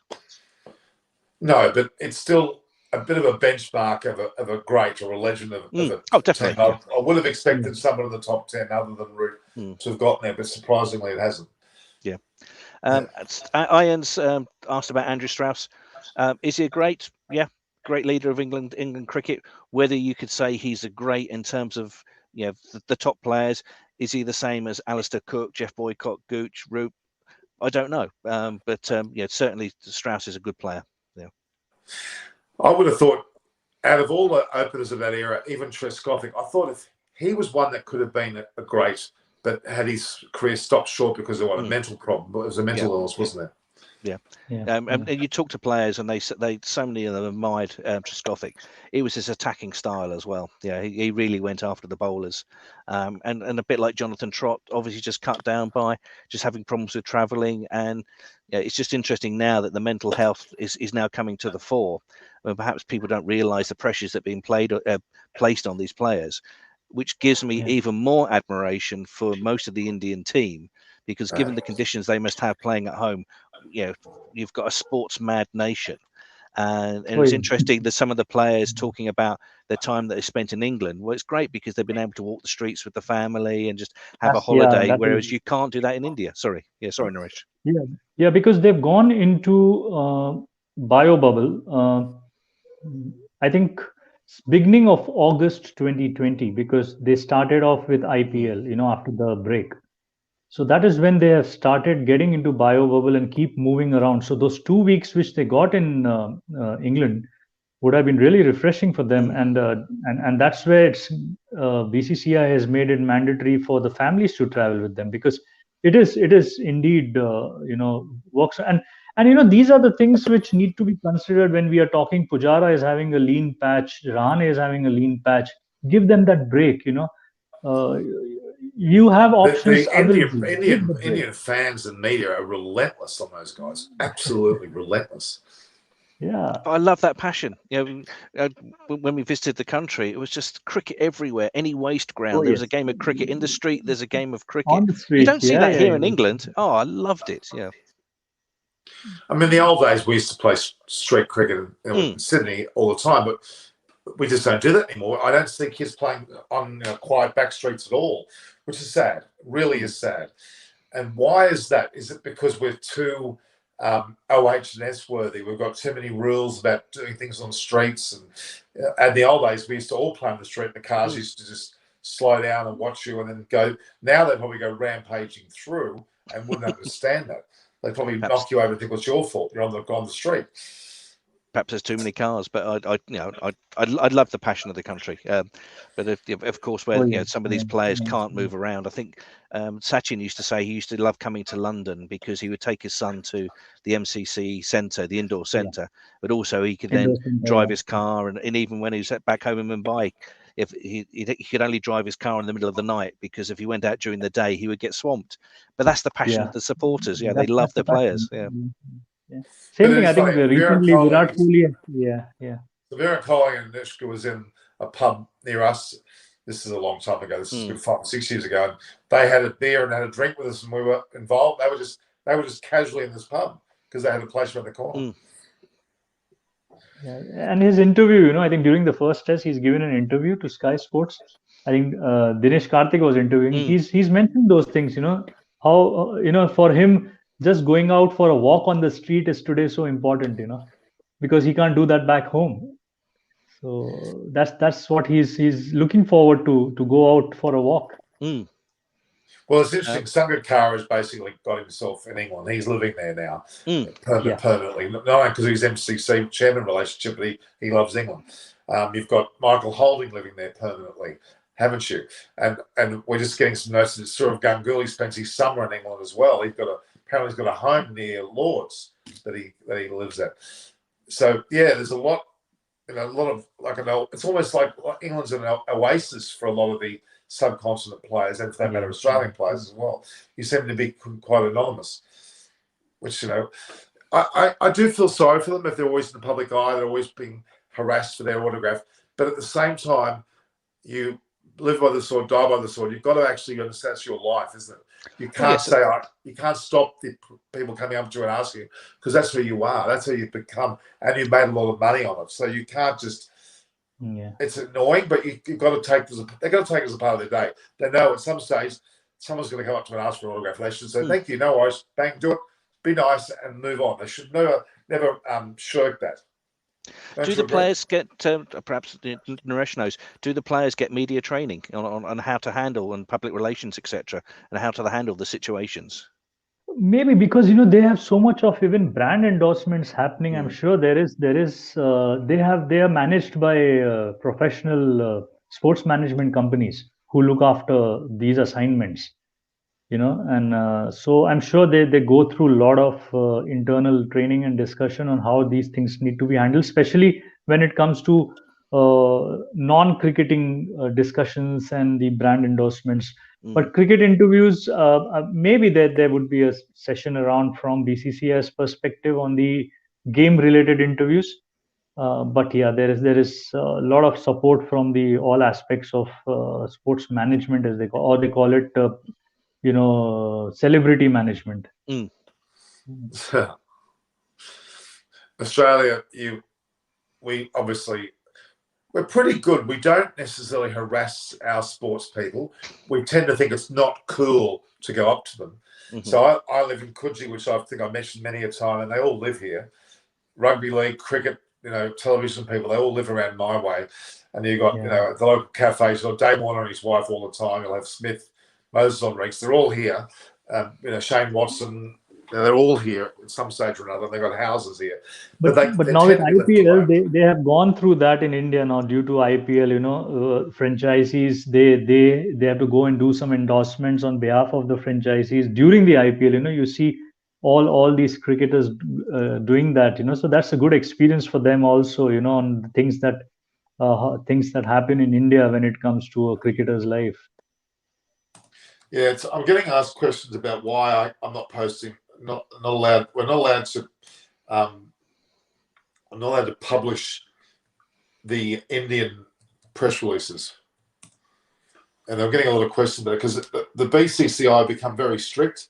They used to let us have all the interviews, but we don't get them anymore. We do, but we can't release them because we get strikes. They're called strike. Yeah. Which is quite ridiculous. I guess it's because of the advent of social media that it's just destroyed. Every time, I don't know whether you noticed much, whenever a video comes out in India of anything, 700 people are reproducing it within 2 minutes. Blimey. Even one of the guys that comes on this channel has his own YouTube channel, and he's a master at reshaping a video of something which has been released by a copyrighted matter, and he gets away with it, and he's got hundreds of thousands of views, but they're all things he shouldn't be allowed to use. But he's very clever at getting it done. I admire him because he's clever about it. He's never going to be touched because he knows once you doctor it and you have enough of your own input, like your own graphics with it, it's no longer copyright. If you block all the labeling of the, of the channel or whatever, and you do it cleverly, you can get away with it. That literally happens within minutes of it being released. It's quite astounding how good they've become. All right. So Iron's asking a question about the lives of Premier League players in England. Well, a lot of them live behind massive palaces. My team is Chelsea. Hence the T-shirt, if you can see. And where they train, which is a place called Cobham, which is southwest London, you drive along the houses, and just massive houses, big walls, and generally the players will keep themselves to themselves. Part of the problem is there are lots of young ladies that like to get themselves a footballer, and so you'll have lots of stories in the press where ladies trying to get themselves pictured with them. They're trying, basically, they want to become a wife or a girlfriend. But generally, a lot of the players, they keep themselves to themselves. They're not really swamped as much as they would be some of the Indian cricketers.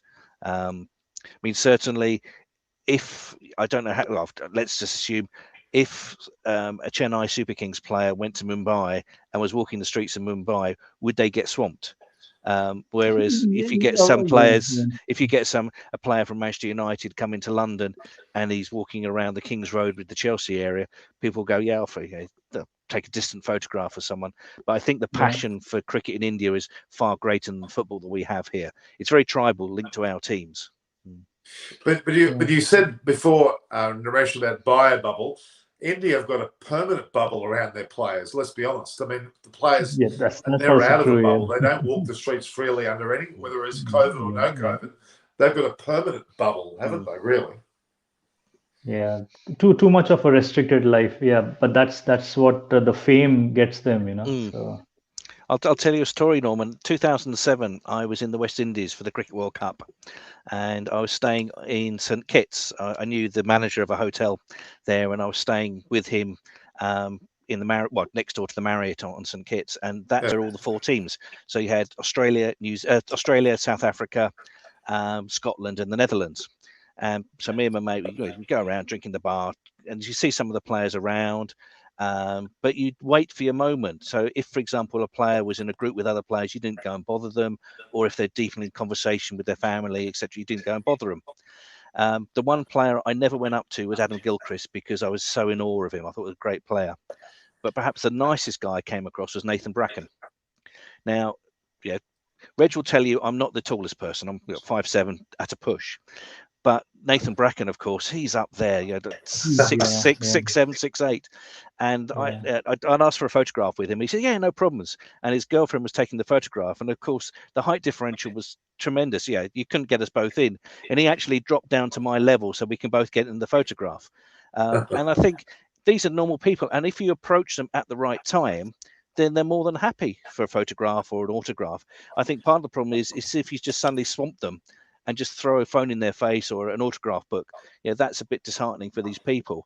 And of course, if you are there in a group and suddenly there's, one person sees a footballer, for example, and you go over, how many people, 30 or 40 suddenly go over? So I guess it's picking your time to see and try and get the photographs with the people. And I guess in India, when they see a Kohli on the street or a Tendulkar on the seat, that's it. They're going to get swamped. I just love the passion. That's what I love about the country when it comes to cricket.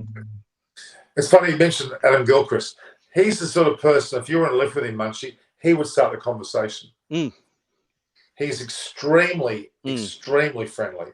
And I've been in lifts with him many a time over the years in media locations, and he knows me now, but back in the early stages, he'd say, "So how's your day been?"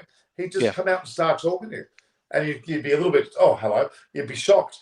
He's the most amicable bloke anyone I deal with. Shane Watson's a bit different. He would be very standoffish, and a lot of the Australian players would become extremely, I'm afraid to say, arrogant. Not the Adam Gilchrist era. They were very good. But anything beyond that era, they've become very, very aloof, and it's quite disgusting, I must say. Warner started off really well when he was first playing. He was quite approachable, but now he knows who I am, but will act as if he's better than everybody else. And it really annoys me, and I'm disappointed with that, to be honest. There's an element of arrogance about, and that's come from the Australian Cricket Australia all the way from the top. When James Sutherland was in charge, he created this hubris, and only up until Sandpaper Gate was it broken. That brought it all to an ugly head because there was arrogance everywhere. And ever since then, they've got rid of a lot of people, including their media manager, Tim Whittaker, and all these other people who are absolute drongos. And they basically, they were all arrogant as hell. And they're all gone, thank God. And Nick Hockley's magnificent. And now Cricket Australia has created a new era. Some of the players still have that bit of aloofness, but there's a new era coming through, thankfully, because up until even the PA, the EA, the chimney sweeper, so to speak, in Cricket Australia was arrogant. There was no one. They were almost told, you are now working for God. You are God yourself. Anyone that talks to you has to see you as God. That must have been in their motto because they were horrible. They all had their noses up in the air. And it was the most disgusting environment to be around. But it's slowly going, thank God. They got rid of the people that were the instigators, I guess, of that. And but it led to what was bad about it. It went through to the players. There was nothing down to earth about it. You look at the England Cricket Board. I think his name is Tom Harrison. His name is. He's really down to earth and very approachable. I think he's created that with the players too. I think they're very approachable. I think that's if you can create a relaxed atmosphere, surely people are going to perform better. I mean, if everything is so tight and rigid and there's so much pressure on you, people aren't going to perform at their best. There was a lovely bit today where you had all the coaches around, sitting around, obviously by the changing rooms, and they were laughing their head off. And it's like, great, because how often do you see the camera pan to the coaches and everyone, they're biting their nails, they're looking sternly at the camera, but to see people just relaxed, just enjoying life, surely that's the best way to go. Well, especially, forgetting COVID, when players get on and off buses, that should be a relaxed moment. They should be able, within reason of security, they should be able to talk to fans and have a quick chat and quickly sign 10 autographs and then get on the bus. That 5 minutes before they get on the bus is when they should be signing autographs. If someone's diligently waited there politely, then go over and sign the autograph and let them get on. Now it doesn't happen that way. No. It really it disappeared. India also had that problem where that's where you need to have that interaction. Within reason, you don't want to be swamped, but you've got to have some. India is hard, but Australia is not hard. But they don't do it. They really don't do it. Yeah, but perhaps obviously Irons is talking about trying to get some interviews with ex-cricketers, and it might be great if you could, just to get people's experiences of how do they handle their day-to-day life, because we began this by talking about the mental health conditions, and if it is that much of a pressure for people, then people need to understand people have to have a break. I mean, you look at poor Ben Stokes at the moment. He's gone through the bio bubble. He's lost his father. He's got the injuries. Now, you've got to be a man of stone not to be able to survive all of that. Yeah. Exactly. I mean, Adam Hollio's coming on tomorrow. We've had Monty already. So Adam Hollio's coming on for the preview sessions. So he's great to talk to. He's an amazing guy. He's had the recent job of being batting coach for Queensland. He's coached Afghanistan. He was an England captain as well, wasn't he, of course? Yes, yeah. And he's an amazing guy. Yeah, and when I had David and Adam together on one show a few months back, just the respect that was there was great. Incredible respect. And these are people that have been there and done that. We just love the game and we can comment on it. But when you talk to the pros, you talk to Simon, Chris to a certain extent, because obviously just on that verge, but certainly David, Monty, people that have been there and done it, and it's great listening to them. And they're relaxed about it. They understand in their own skin what they're all about, and they don't need to. They need to be. They just want to be normal. They are normal. There's no difference to them. No. But I'm afraid I've seen some of the players change. I'm not sure, what you see with the Indian players. Kohli is extremely approachable. Extremely approachable. If he's called out to by someone, he'll acknowledge them and walk over and do something. MS Dhoni, oh my God. In Sydney, I think Debash is with me, and he pulled MS Dhoni over. My mother was sitting there, and he sat with her, and Molly coddled her and enjoyed it. Was a no rush, complete freedom. Was the most amazing Norman, I think moment. 2019 World Cup, same thing happened with Virat Kohli. You know, there was a senior citizen lady at the boundary, and after the game, he went up to her. But that's not possible in India. It will not happen in India. But the Indians will be comfortable overseas. You know, that atmosphere is more relaxed.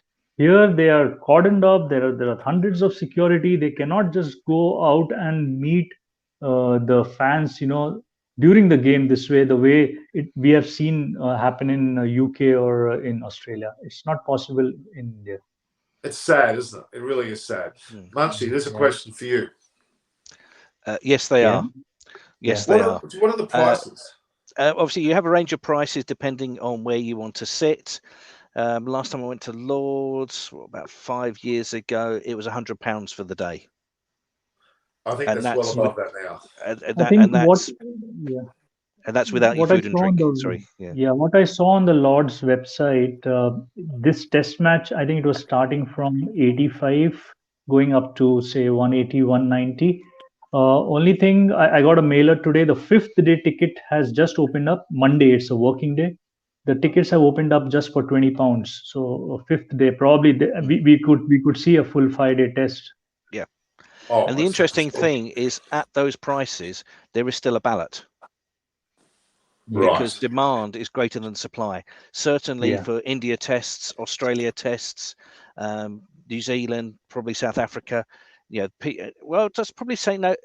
Most cricketing nations. Yeah, if you want to go and watch the game at Lords, you have to enter the ballot, and then you have an opportunity to buy the ticket. Do you want to buy it? That's right. Yeah. We're lucky from an SCG perspective because we get an allocation given to the members there, and when we have a touring side going to England, we get preferential treatment. We get incredible access, which we're very lucky about, I must say. Yeah. I mean, certainly, if people are going with organised tours, you see that generally Merv Hughes is sitting amongst all his Australian, the tourists. Then obviously that's included in the package, and seats will be left aside. Now, this is one of the reasons why they extended the Compton and Edrich next to the media centre, was to try and increase the ground capacity. Yeah. There's also some corporate little boxes in that middle section too, I've noticed as well. Which the new stands look good next to the media center at Lords. They really look good. Yeah, it's called what, Eldridge and Crompton, right? Compton and Edrich. Yeah. Compton and Edrich. Yeah. They look good. They haven't got roofs on the top deck, have they? They're completely uncovered. Correct. Yeah, unless they've got some sort of secret mechanism that as it rains, you almost like an egg, it curls out. I think that may be asking a bit too much, but no, they are open to the elements. Yeah. And it's a great spot to view because you're looking almost down the pitch in some areas of it. But if it's totally exposed to the sun, it must be one hell of a spot to sit in the sun. It's okay. It's England in the sunshine. You're quite safe now. All right. I guess it's not Australia. That's true. All right, guys, we're doing really well here. We've gone 2 hours. If I'm looking at the time, it's 5 in the morning here in Australia. 5 time for breakfast, Norman. It pretty much is. I'll see the sun come out soon, but I'm used to it now. I mean, I adjust my sleeping patterns to suit, but okay. Let's talk about tomorrow a little bit. England are now 3 down, aren't they? For 100 and how many? What's their score again? I'm just looking at the score. 119 for 3. 119, yeah. 245 behind, yeah. Yeah, so 245 is a hell of a lot of runs, and that's a hell of a big ask for England to get to that total. Let's be honest. I mean, India were 3 for 276 yesterday, and they were all out for 364, which meant they added 88. Let's just work on that average. If that same thing happened to England, England would be less than 200, wouldn't they? So a bit more than 200. Sorry, I'll take. It'll be 207. So I'm going to use that as a bit of a gauge to the score. I think that England will be struggling to get more than 250. That's my thoughts. I'm predicting India will be roughly 100 runs in front. What do you guys think? Yeah, and I think, again, it's going to be a very, very critical first session. Joe Root is well set. Besto is relatively new on the crease, so that is what India should look as an opportunity. So, but India needs that session which England got today. Today at the end of the day, you can say it was England's day. 88 for 7 is what they got in the morning. Yes, they lost Rory Burns close to the end. They would have liked not to lose Rory Burns. That would have been really a very good day for England. But still, India is little ahead. 364 is like a safe score. India would have liked 400 odd, where they could have said that it's a winning score, but it's a safe score. But yeah, it's going to be Joe Root tomorrow morning. Very, very critical for him to hang on and the rest play around him. Moeen Ali is going to make a huge difference with the bat, because one, he comes in as a left-hander in the middle, and obviously Sam Curran after him. His role is similar to Jadeja's role, bat deep, or rather low order middle, bat deep. Yeah, so it will be interesting. Yeah, because out of 88 for 7, 77 was the Rishabh Pant and Jadeja. This means the rest actually didn't score. So, but I think it was to be expected, and I think this is when India picked the bowling attack. They knew that with Ishant, Bumrah, Siraj and Shami, you've effectively got 4 number 11s at 9, 10, 11, or 8, 9, 10 and 11. So you have to score heavy up front. So that was why it's critical for England to get the runs. And certainly, we mentioned this earlier before you came on, was that if you'd said to England you could roll India for 364 and end up 119 for 3, England would have bitten your hand off and say definitely. But I still think India are in the ascendancy at the moment because of the fragility. I've stated this before, the fragility of the England middle order at the moment. Moeen Ali's only had white ball cricket, and the white Kookaburra is completely different to that hard red Duke's ball, and especially given the likes of the Indian bowling attack. Siraj was brilliant today, lots of passion, lots of energy. As we said, okay, his DRS calls are slightly dodgy, but he was there, and of course he's giving you that younger passion. And great, people love seeing that with a bowler that's the steam pumping in, charging in, the adrenaline going. And I think Ishant was still a little rusty. Shami was doing a job. Bumrah again, same as Trent Bridge, on that spot, that ball's moving around. But certainly that first hour is critical. England needs to survive the first hour and then move on from there. Okay, so I'm saying 250. What are you saying, Munchie? I don't think you're far wrong there, Norman. I think 250's got to be par, because anything less than that, you're going to start struggling. Now, England want to get to they need to get to 165 to start with. Just get that the follow-on sorted out, and then take it from there. Because I always, as a bowler, predominantly a bowler myself, I always feel sorry for the England bowling attack when the batting unit fails. Because you try so hard, especially against a batting lineup like India, you're bowling your heart out, and then the batting collapses, and India won't follow on. They won't make India follow on. They'll want England to bat again. Especially with so many tests in close proximity, you want to wear the bowlers down. So England just need to bat long. Don't worry about scoring runs at the moment. Just bat long. Occupy the crease. I don't see, unless England can score 550, which is, I'd love to see it, but highly unlikely. It's an India win or a draw, given India's advantage at the moment. I think they were talking today to say that any side scoring 3 or more than 350 at Lords in the first innings doesn't lose. Never lost, England England just have to occupy. Yeah. I mean, the reality is that 250 doesn't sound like a big total, but it's going to take a bit of effort to get to there, especially if they lose Root early. And Ali and obviously Butler are not in any sort of form. They could lose 3 wickets pretty quickly. Put a lot of pressure on Sam Curran with the tail, and you would see a 250 score being realistic. I genuinely can't see them just scoring 360. I don't think they're going to get that, and that's my gut feeling. So I'm saying 250. What are you saying, Munch? You're saying pretty much the same or a bit more? Well, pretty, as I said to you this morning, with England's opening lineup, if we can get to 20 without loss, it's phew, we made it. And if we get to 50 without loss, it's a miracle. But of course, we ended up 21 for 2. So, and this is my concern, is that batting lineup isn't solid. You look at Root, and Naresh has said it so eloquently before. Root's the key. If he just bats and bats and bats, England could get to 360. But you lose him. That's the key. If he can get a big 100, then they have a chance of getting a 360 score. But not forgetting, that's exactly what Rahul did. He scored that big 100 with the advantage of Rohit Sharma getting 80 on, and then a couple of 40s to back it up. So that's quite a few batters getting getting runs, and that's the issue that I can see that they're going to struggle to have that many. What I'm saying is you'll need a batsman to get well over 100 and a big 80 on to start to really close in on this total. It's a big ask. If you look at things that may be in England's favour, the wicket's not really deteriorating. It's getting slower. Slower. Yeah. The wicket's not going to break up tremendously. It's not going to start turning square. There's going to be some sunshine. Well, English version of sunshine in the morning, so the play should be a little easier. It's going to overcast later in the day, so the better batting conditions will be in the morning, and that ball's getting softer. So if England can just bat and bat and bat, wear the Indian bowlers down, then the idea in Test match is then to score the runs later in the day. All right. What do you think, Naresh? Yeah, I agree, and I think India would take a 100-run lead. They would accept that. They would have wanted to score more, but I think at this point of time, if they can get England out for 250, 275, they would take that. But then again, the key would be they bat well third inning. Fourth inning, any wicket on fourth inning is difficult to chase. So England would go for saving the test. They would want to survive. So let me just have a look to see what the weather is like.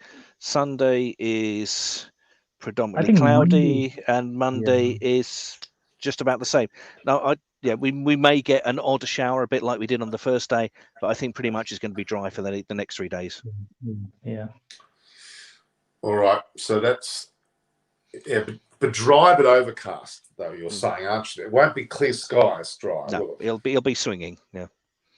Which means and that the bowlers would be in the game. Yeah, at all times bowlers would be in the game, and that's what happens is that you won't get that liberty of scoring fast. Though Joe Root is the one who looks to always move the scoreboard, but otherwise you will be very watchful. So around 2.753 is the average scoring rate, which will continue. Yeah, it's interesting when you look at Root, the way he approaches the Lord's ground.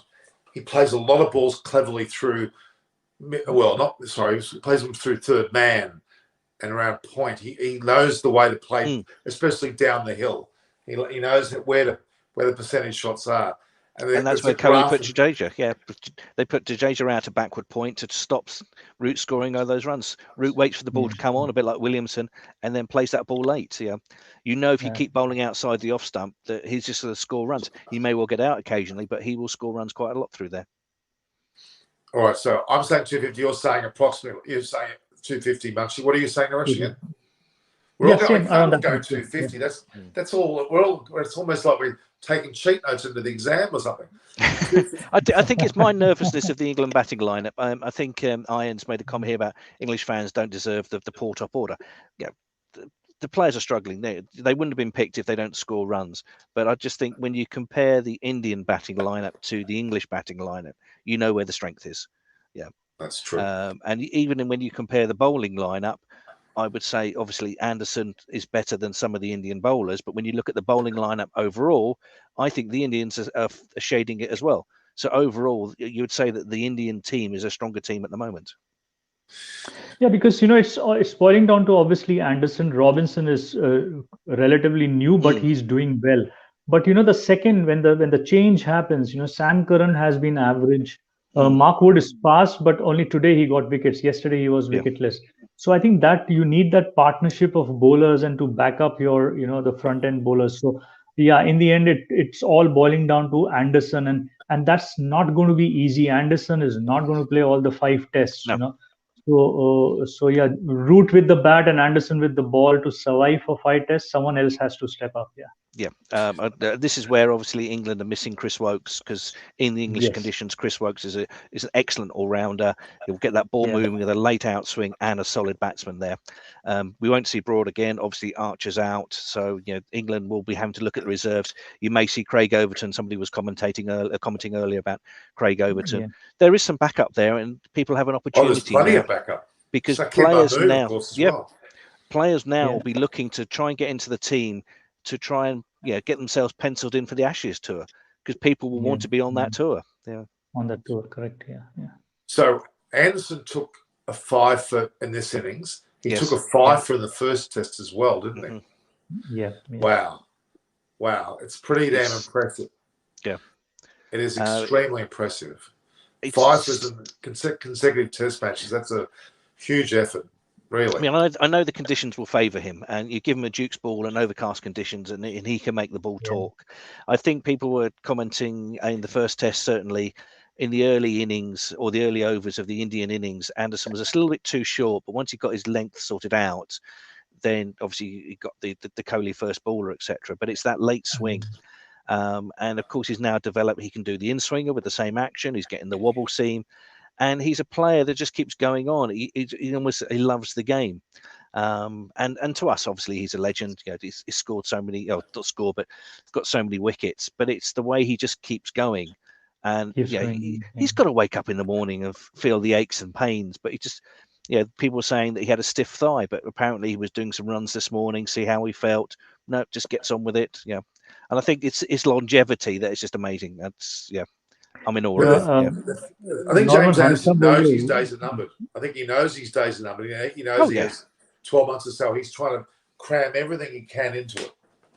Here in the studios, in the broadcaster studio, Harsha Bogle, I think he mentioned that, though he's 39, he just needs to be made available for the English summer in England. He can still extend. He need not tour with the team. He can just play in England, make himself available to play the summer. Yeah. Can you imagine how much money he can make as a bowling coach? Oh yeah. Amazing. It's what he knows, and what I like about him as well, it probably helps with his action as well. It's slightly changed from when he was a lot younger, but that action it's so rhythmical, and you could see, unlike a Wood or an Archer, he's not putting that much of a strain on his body because he's got a lovely gather and delivery, and he's not trying to push it through at 85, 86, 87 miles an hour. If he needs to drop it to get that ball swinging, he will. He'll slow it down, and that's what makes it so clever. And Root's managing the number of overs. He's not over bowling him. And I think that's the key thing, especially with Broad and each test so close together. You'll probably play Old Trafford because obviously that's his home ground. But perhaps Headingley or even Edgbaston, he may not play. We'll have to wait and see. So, okay. Again, so 250s all round here. That's, I think 250 that will be, an interesting total for them because they're still 100 behind India. That's going to be certainly in his favour. Reece Topley's been mentioned. I've only seen him bowl a little bit. What's his story? Is he a short version of the? No, he's a left armer at the moment. Very tall, so can get some interesting bounce. And I think it was Reece Topley actually. If people need to look and Google it, look for Hales getting hit in the box, because I'm sure it was Reece Topley that nailed him twice in succession, right in the box. It was, and actually, what was quite amusing about it, is because of the stump cam, you can actually hear Hales go, "Oh no!" when he gets hit the first time. So it's and of course everyone knows we've done it with our colleagues or our teammates. When someone gets hits there, you just go and you're laughing. Obviously the medical team came out, but everyone was really laughing. So, but I think it was Reece Topley that got him. And Reece Topley, he's an awkward left armer. Whether you would take him to Australia because of the bounce, that might be an option. So it's probably a good call by Ian there. He toured India, right? He was part of the one-day squad to India. Yeah, he played, I think, 1 or 2 ODIs. He played, He looked good. Yep. Yeah. Oh, be right back. 2 secs. Sorry. Okay. Oh, we disappeared. Okay, we're going to be finishing up, Naresh. I think you and I, you've been on since a fair while now. It's 5:20 in the morning here. There we go. That's better. Oh, it's like you disappeared, like you went ding. I did, yeah. It was getting dark, and the green screen was all just closing my head in, so I just put the lights on. Sorry, the sun's gone. Yeah. All right, so we're saying 250 each. We're all saying that's our score. It's a third day's play tomorrow. We've got the preview show as I normally do in the posts again. Numbers have been great. Yep. For this late in the night, we've had about 3,000, which is pretty good numbers for this time of the night. I can assure you. We've had good numbers all round, so I'm very happy with that. So, Ariane, I'm saying that the match will end in a draw. I hope not. I really hope not. The last, But if it's a draw where England need, say, 50 in the last hour, or India need 2 wickets to get, that's when the draws become amazing. Rather than just batting out the day. Yeah, we've seen some amazing draws. That's what people love about Test cricket, and the Americans can't get. Yeah, you play a game for 5 days. Yeah. Fighting to survive. You know what happened in Sydney against Australia? I think recently Pakistan, New Zealand, something like this similar happened at the beginning of the year. So yeah. What happened with Pakistan and West Indies today, by the way? Hang on, let me just tell you. I've got cricket info up here at the my moment. iPad turns itself on, doesn't. West Indies are 132 for 5. And that's what did Pakistan get? 217. 217, yeah. Yeah. So there's not much difference there, really. Overnight, no. Yesterday overnight, after Pakistan all out 217, they ended 2 for 2. West Indies ended 2 for 2. Yeah. So. Yeah. I like Mohammad Abbas. I love his bowling. Don't you? I love his bowling. He's got this incredible night. He could be. So that's where the UAE is going to be very interesting, because I think for the World Cup, Pakistan will come into its own there. They'll return. They'll be up there, I reckon. Yeah. And it's going to be interesting how that turns out. I think New Zealand will suffer because of the conditions, and Australia will. And I think that it'll be probably an England, India, West Indies, Pakistan foursome. That's my semi-finalists. Yeah.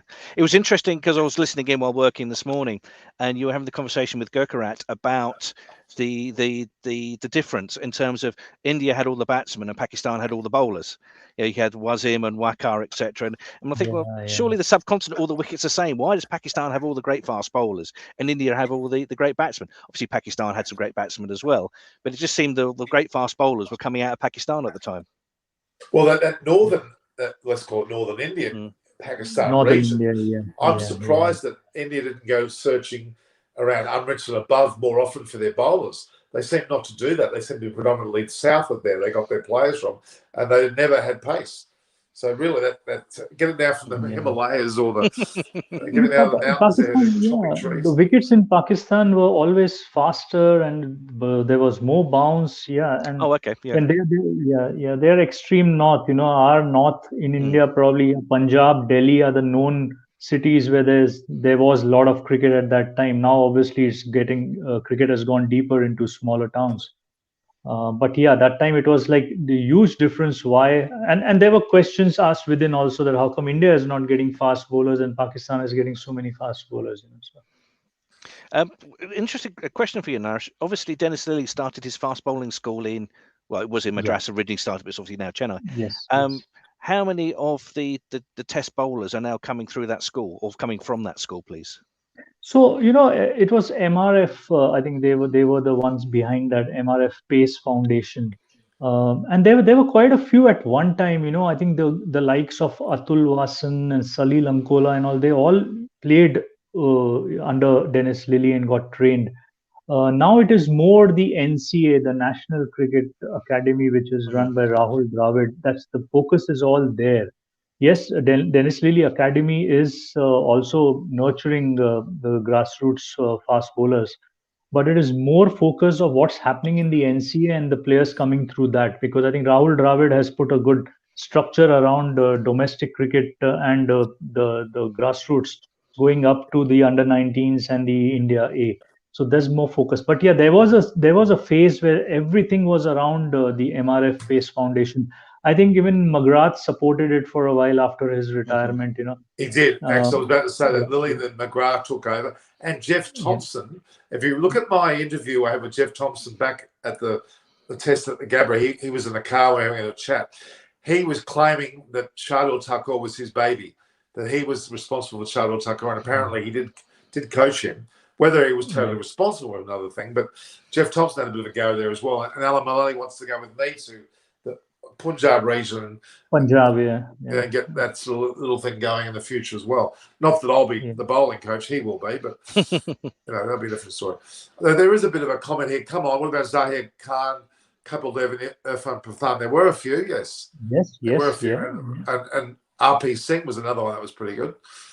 RP Singh, there were quite a VRV Singh. They played less cricket for India, but Zahir Khan and Irfan Pathan, these guys. Srinath as well. Yeah. Srinath.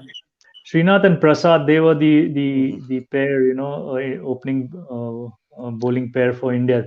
96 World Cup, they were there until the semi-finals. The great India-Pakistan game in Bangalore, it was Venkatesh Prasad and Amir Sohail, whatever little fight they had on the pitch. Yeah. But it's great to see the bowlers coming through now, and obviously the likes of Bumrah. And It's what I lots, like yeah, to yeah. where I think perhaps because you're getting the fast bowlers coming through, perhaps more children playing the game now will become a fast bowler, as opposed to the past. Perhaps they wanted to be learned to be a spin bowler, because Spin obviously bowlers, yeah, yeah. generally India were far above everyone else when it comes to spinning. But Yeah, because and the people look all up, the franchises, yeah, the IPL franchises are having a talent hunt going on throughout the year. When there is no IPL happening, they have a separate, like John Wright was supporting the Mumbai Indians talent hunt. So these things go on throughout the year, and they are the ones who are actually getting these players out and making them where they are currently. So that's good for the game itself for India. And then Okay, we've got 3 questions here we're going to end with, okay? Munchie, can I just answer? Yeah, I'll get to the cricket one. There's just one question earlier on I just wanted to say was someone was saying you've always got to wear a suit at Lords. No. If you are a member, so for example you're in the main pavilion, the Warner Stand or the Gubby Allen, definitely a suit. You may be allowed to take your jacket off, it's too hot. If you're going to attend the hospitality, obviously a suit, but generally if you're just watching from the stands, providing you are smartly dressed, it doesn't have to be a suit and tie. So yeah. Good point. Okay, so the question's there. So Major League Cricket in the USA. Interesting, there's a lot of expat cricket out there. Someone was asking about Liam. Florida as well. Yeah. Oh, Florida, South Carolina. I said Marin County, San Francisco a couple of days ago. Philadelphia, Washington. Well, Philadelphia was Washington, New Jersey. It's all mainly expat cricket with the odd American naturalized America rather than the expats. I do have some contacts that, if you wanted to have a show on American cricket, Norman, they're probably more than happy to come, because it is fascinating out there. And it's just amazing, the festival you can see behind me where Americans come to watch, and you're trying to explain to them to the game, and they'll say, well, why are you wearing padding? So, well, here's the cricket ball. Oh, it's hard. Yeah. So why the padding? Well, in baseball, if you hit the batter as the pitcher and you hit the batter, you're ejected from the game. As a bowler, and the bowler hit the batsman, and I was the captain, I'd go up to the bowler and go, well, bowl, do that again. Yeah, that's the difference. That's why you have it. But it's fascinating. I know Liam Plunkett, because his wife's American, I think he's trying to look to play out there. And I think there was a comment earlier about Samit Patel as well. But certainly, because I think people are saying about 2028 and having the cricket in the Olympics, which personally I don't agree with, but that's just my own opinion. It will be interesting to get some insight from people based out there at the moment. Oh, we have a situation here with Amrish Singh. Also, interestingly, the most pace-friendly pitch is in Mohali, Punjab, which that is relevant, because that is actually what you would expect, because that is a very much a pace-driven area of India, and the Punjab, which covers both Pakistan and India. That's certainly the case. One word about Siraj from each one of us. Siraj was fantastic today. His 2 wickets were magnificent. Pity he couldn't take 3 or 4 more. Like the passion, eyesight needs sorting out. What do you think, Naresh? Oh yes, very very passionate, and he's enjoying his bowling. That's more important, and there's good backing. Virat likes to get Siraj in early, or rather, in the last test he started off with the new ball. So it's good. He's a youngster. There's a transition happening. We know probably it's time for Ishant. I think it will be Ishant probably at the end of this World Test Championship cycle, or maybe in between. So there's a transition happening, and Siraj is slowly moving into that role of a very critical opening bowler for India. Absolutely. Yeah. Would India see Shami and Ishant retire roughly about the same time? I think Ishant may be earlier. All right, guys, we're going to end the show there. We've gone just on 2.5 hours. It's 5:30 in the morning here. Much you've been on the whole time. Naresh, you've been on virtually the whole time. It's great, you guys. We want to go with his thoughts. Your thoughts on bowlers who are 2 tests old, giving it to someone who has played 75 tests. We saying that giving it to someone who has played. I'm not sure what they're getting at there, arm wrestling. I don't get what that is about. The other way around, if anything. But no, I think what Amarish might be talking about is Siraj being quite chirpy as someone that's played a few number of tests, being chirpy to someone that's played a lot, or even Ollie Robinson. Ollie Robinson, I think, also is a similar one. Only played a couple. Okay, Robinson to Rahan, yeah. So okay. I think it comes down to some of the players. Yeah, sometimes a player needs to be a bit chirpy to get their adrenaline going themselves. Remember McEnroe at tennis? Sometimes he needed that argument with an umpire just to get himself fired up. Providing the comments made to the batsman are not disrespectful and they're not insulting, we know sledging goes on. And generally Rahane would just turn around and go, yeah, go away, little boy. Yeah, that's the sort. If I was playing 75 tests and someone was giving it to me, it'll be, go away. If Joe Root gets out, it'll come in early England clubs. It certainly can. Potentially, and yes. Thing we've took Robinson, Rohan, sledging, and Siraj to Root. That's they're I know they're young guys to older, more senior players, but it's part of the game, isn't it? It's a young exuberance coming in to try and rattle the cage. Yeah. All right, guys, we might end there. We might leave it there. Thanks for everything, guys. I appreciate your time, both Munch and Naresh. You both are dismissed. Thank you very much, sir. All right, thanks, guys. Really appreciate it. Pleasure to meet you, Naresh. You're both welcome anytime. Okay. Anytime. Thank you. Guys. Thanks, everyone. Good comments as well. Thank you, everyone. Bye. Thanks, everyone. Thank you. Thanks so much for your time, Naresh. Have a good weekend. All the best, guys. See you, Naresh. Thanks. All right, guys. That was a very nice episode to end. Will it be Bumrah's day tomorrow? I think it will be Savik, Bagaria. We'll get more into that, guys. So thanks for your time tonight. I've got to go. It's now 5:30 in the morning. I think we've had more than enough. Unless you've got any more questions, we'll say good night. So don't forget to view, like, and share the posts. Make sure you subscribe if you haven't already. See my channel there, Norm Koch, for both the Twitter and the Instagram, and obviously I have a LinkedIn channel, LinkedIn page as well. Notifications where you subscribe. Make sure you hit the subscribe button. It really is important. It helps me out greatly. So thanks for your time. All the best, guys. We'll talk to you soon again. See you tomorrow for the pre-show and the post-show.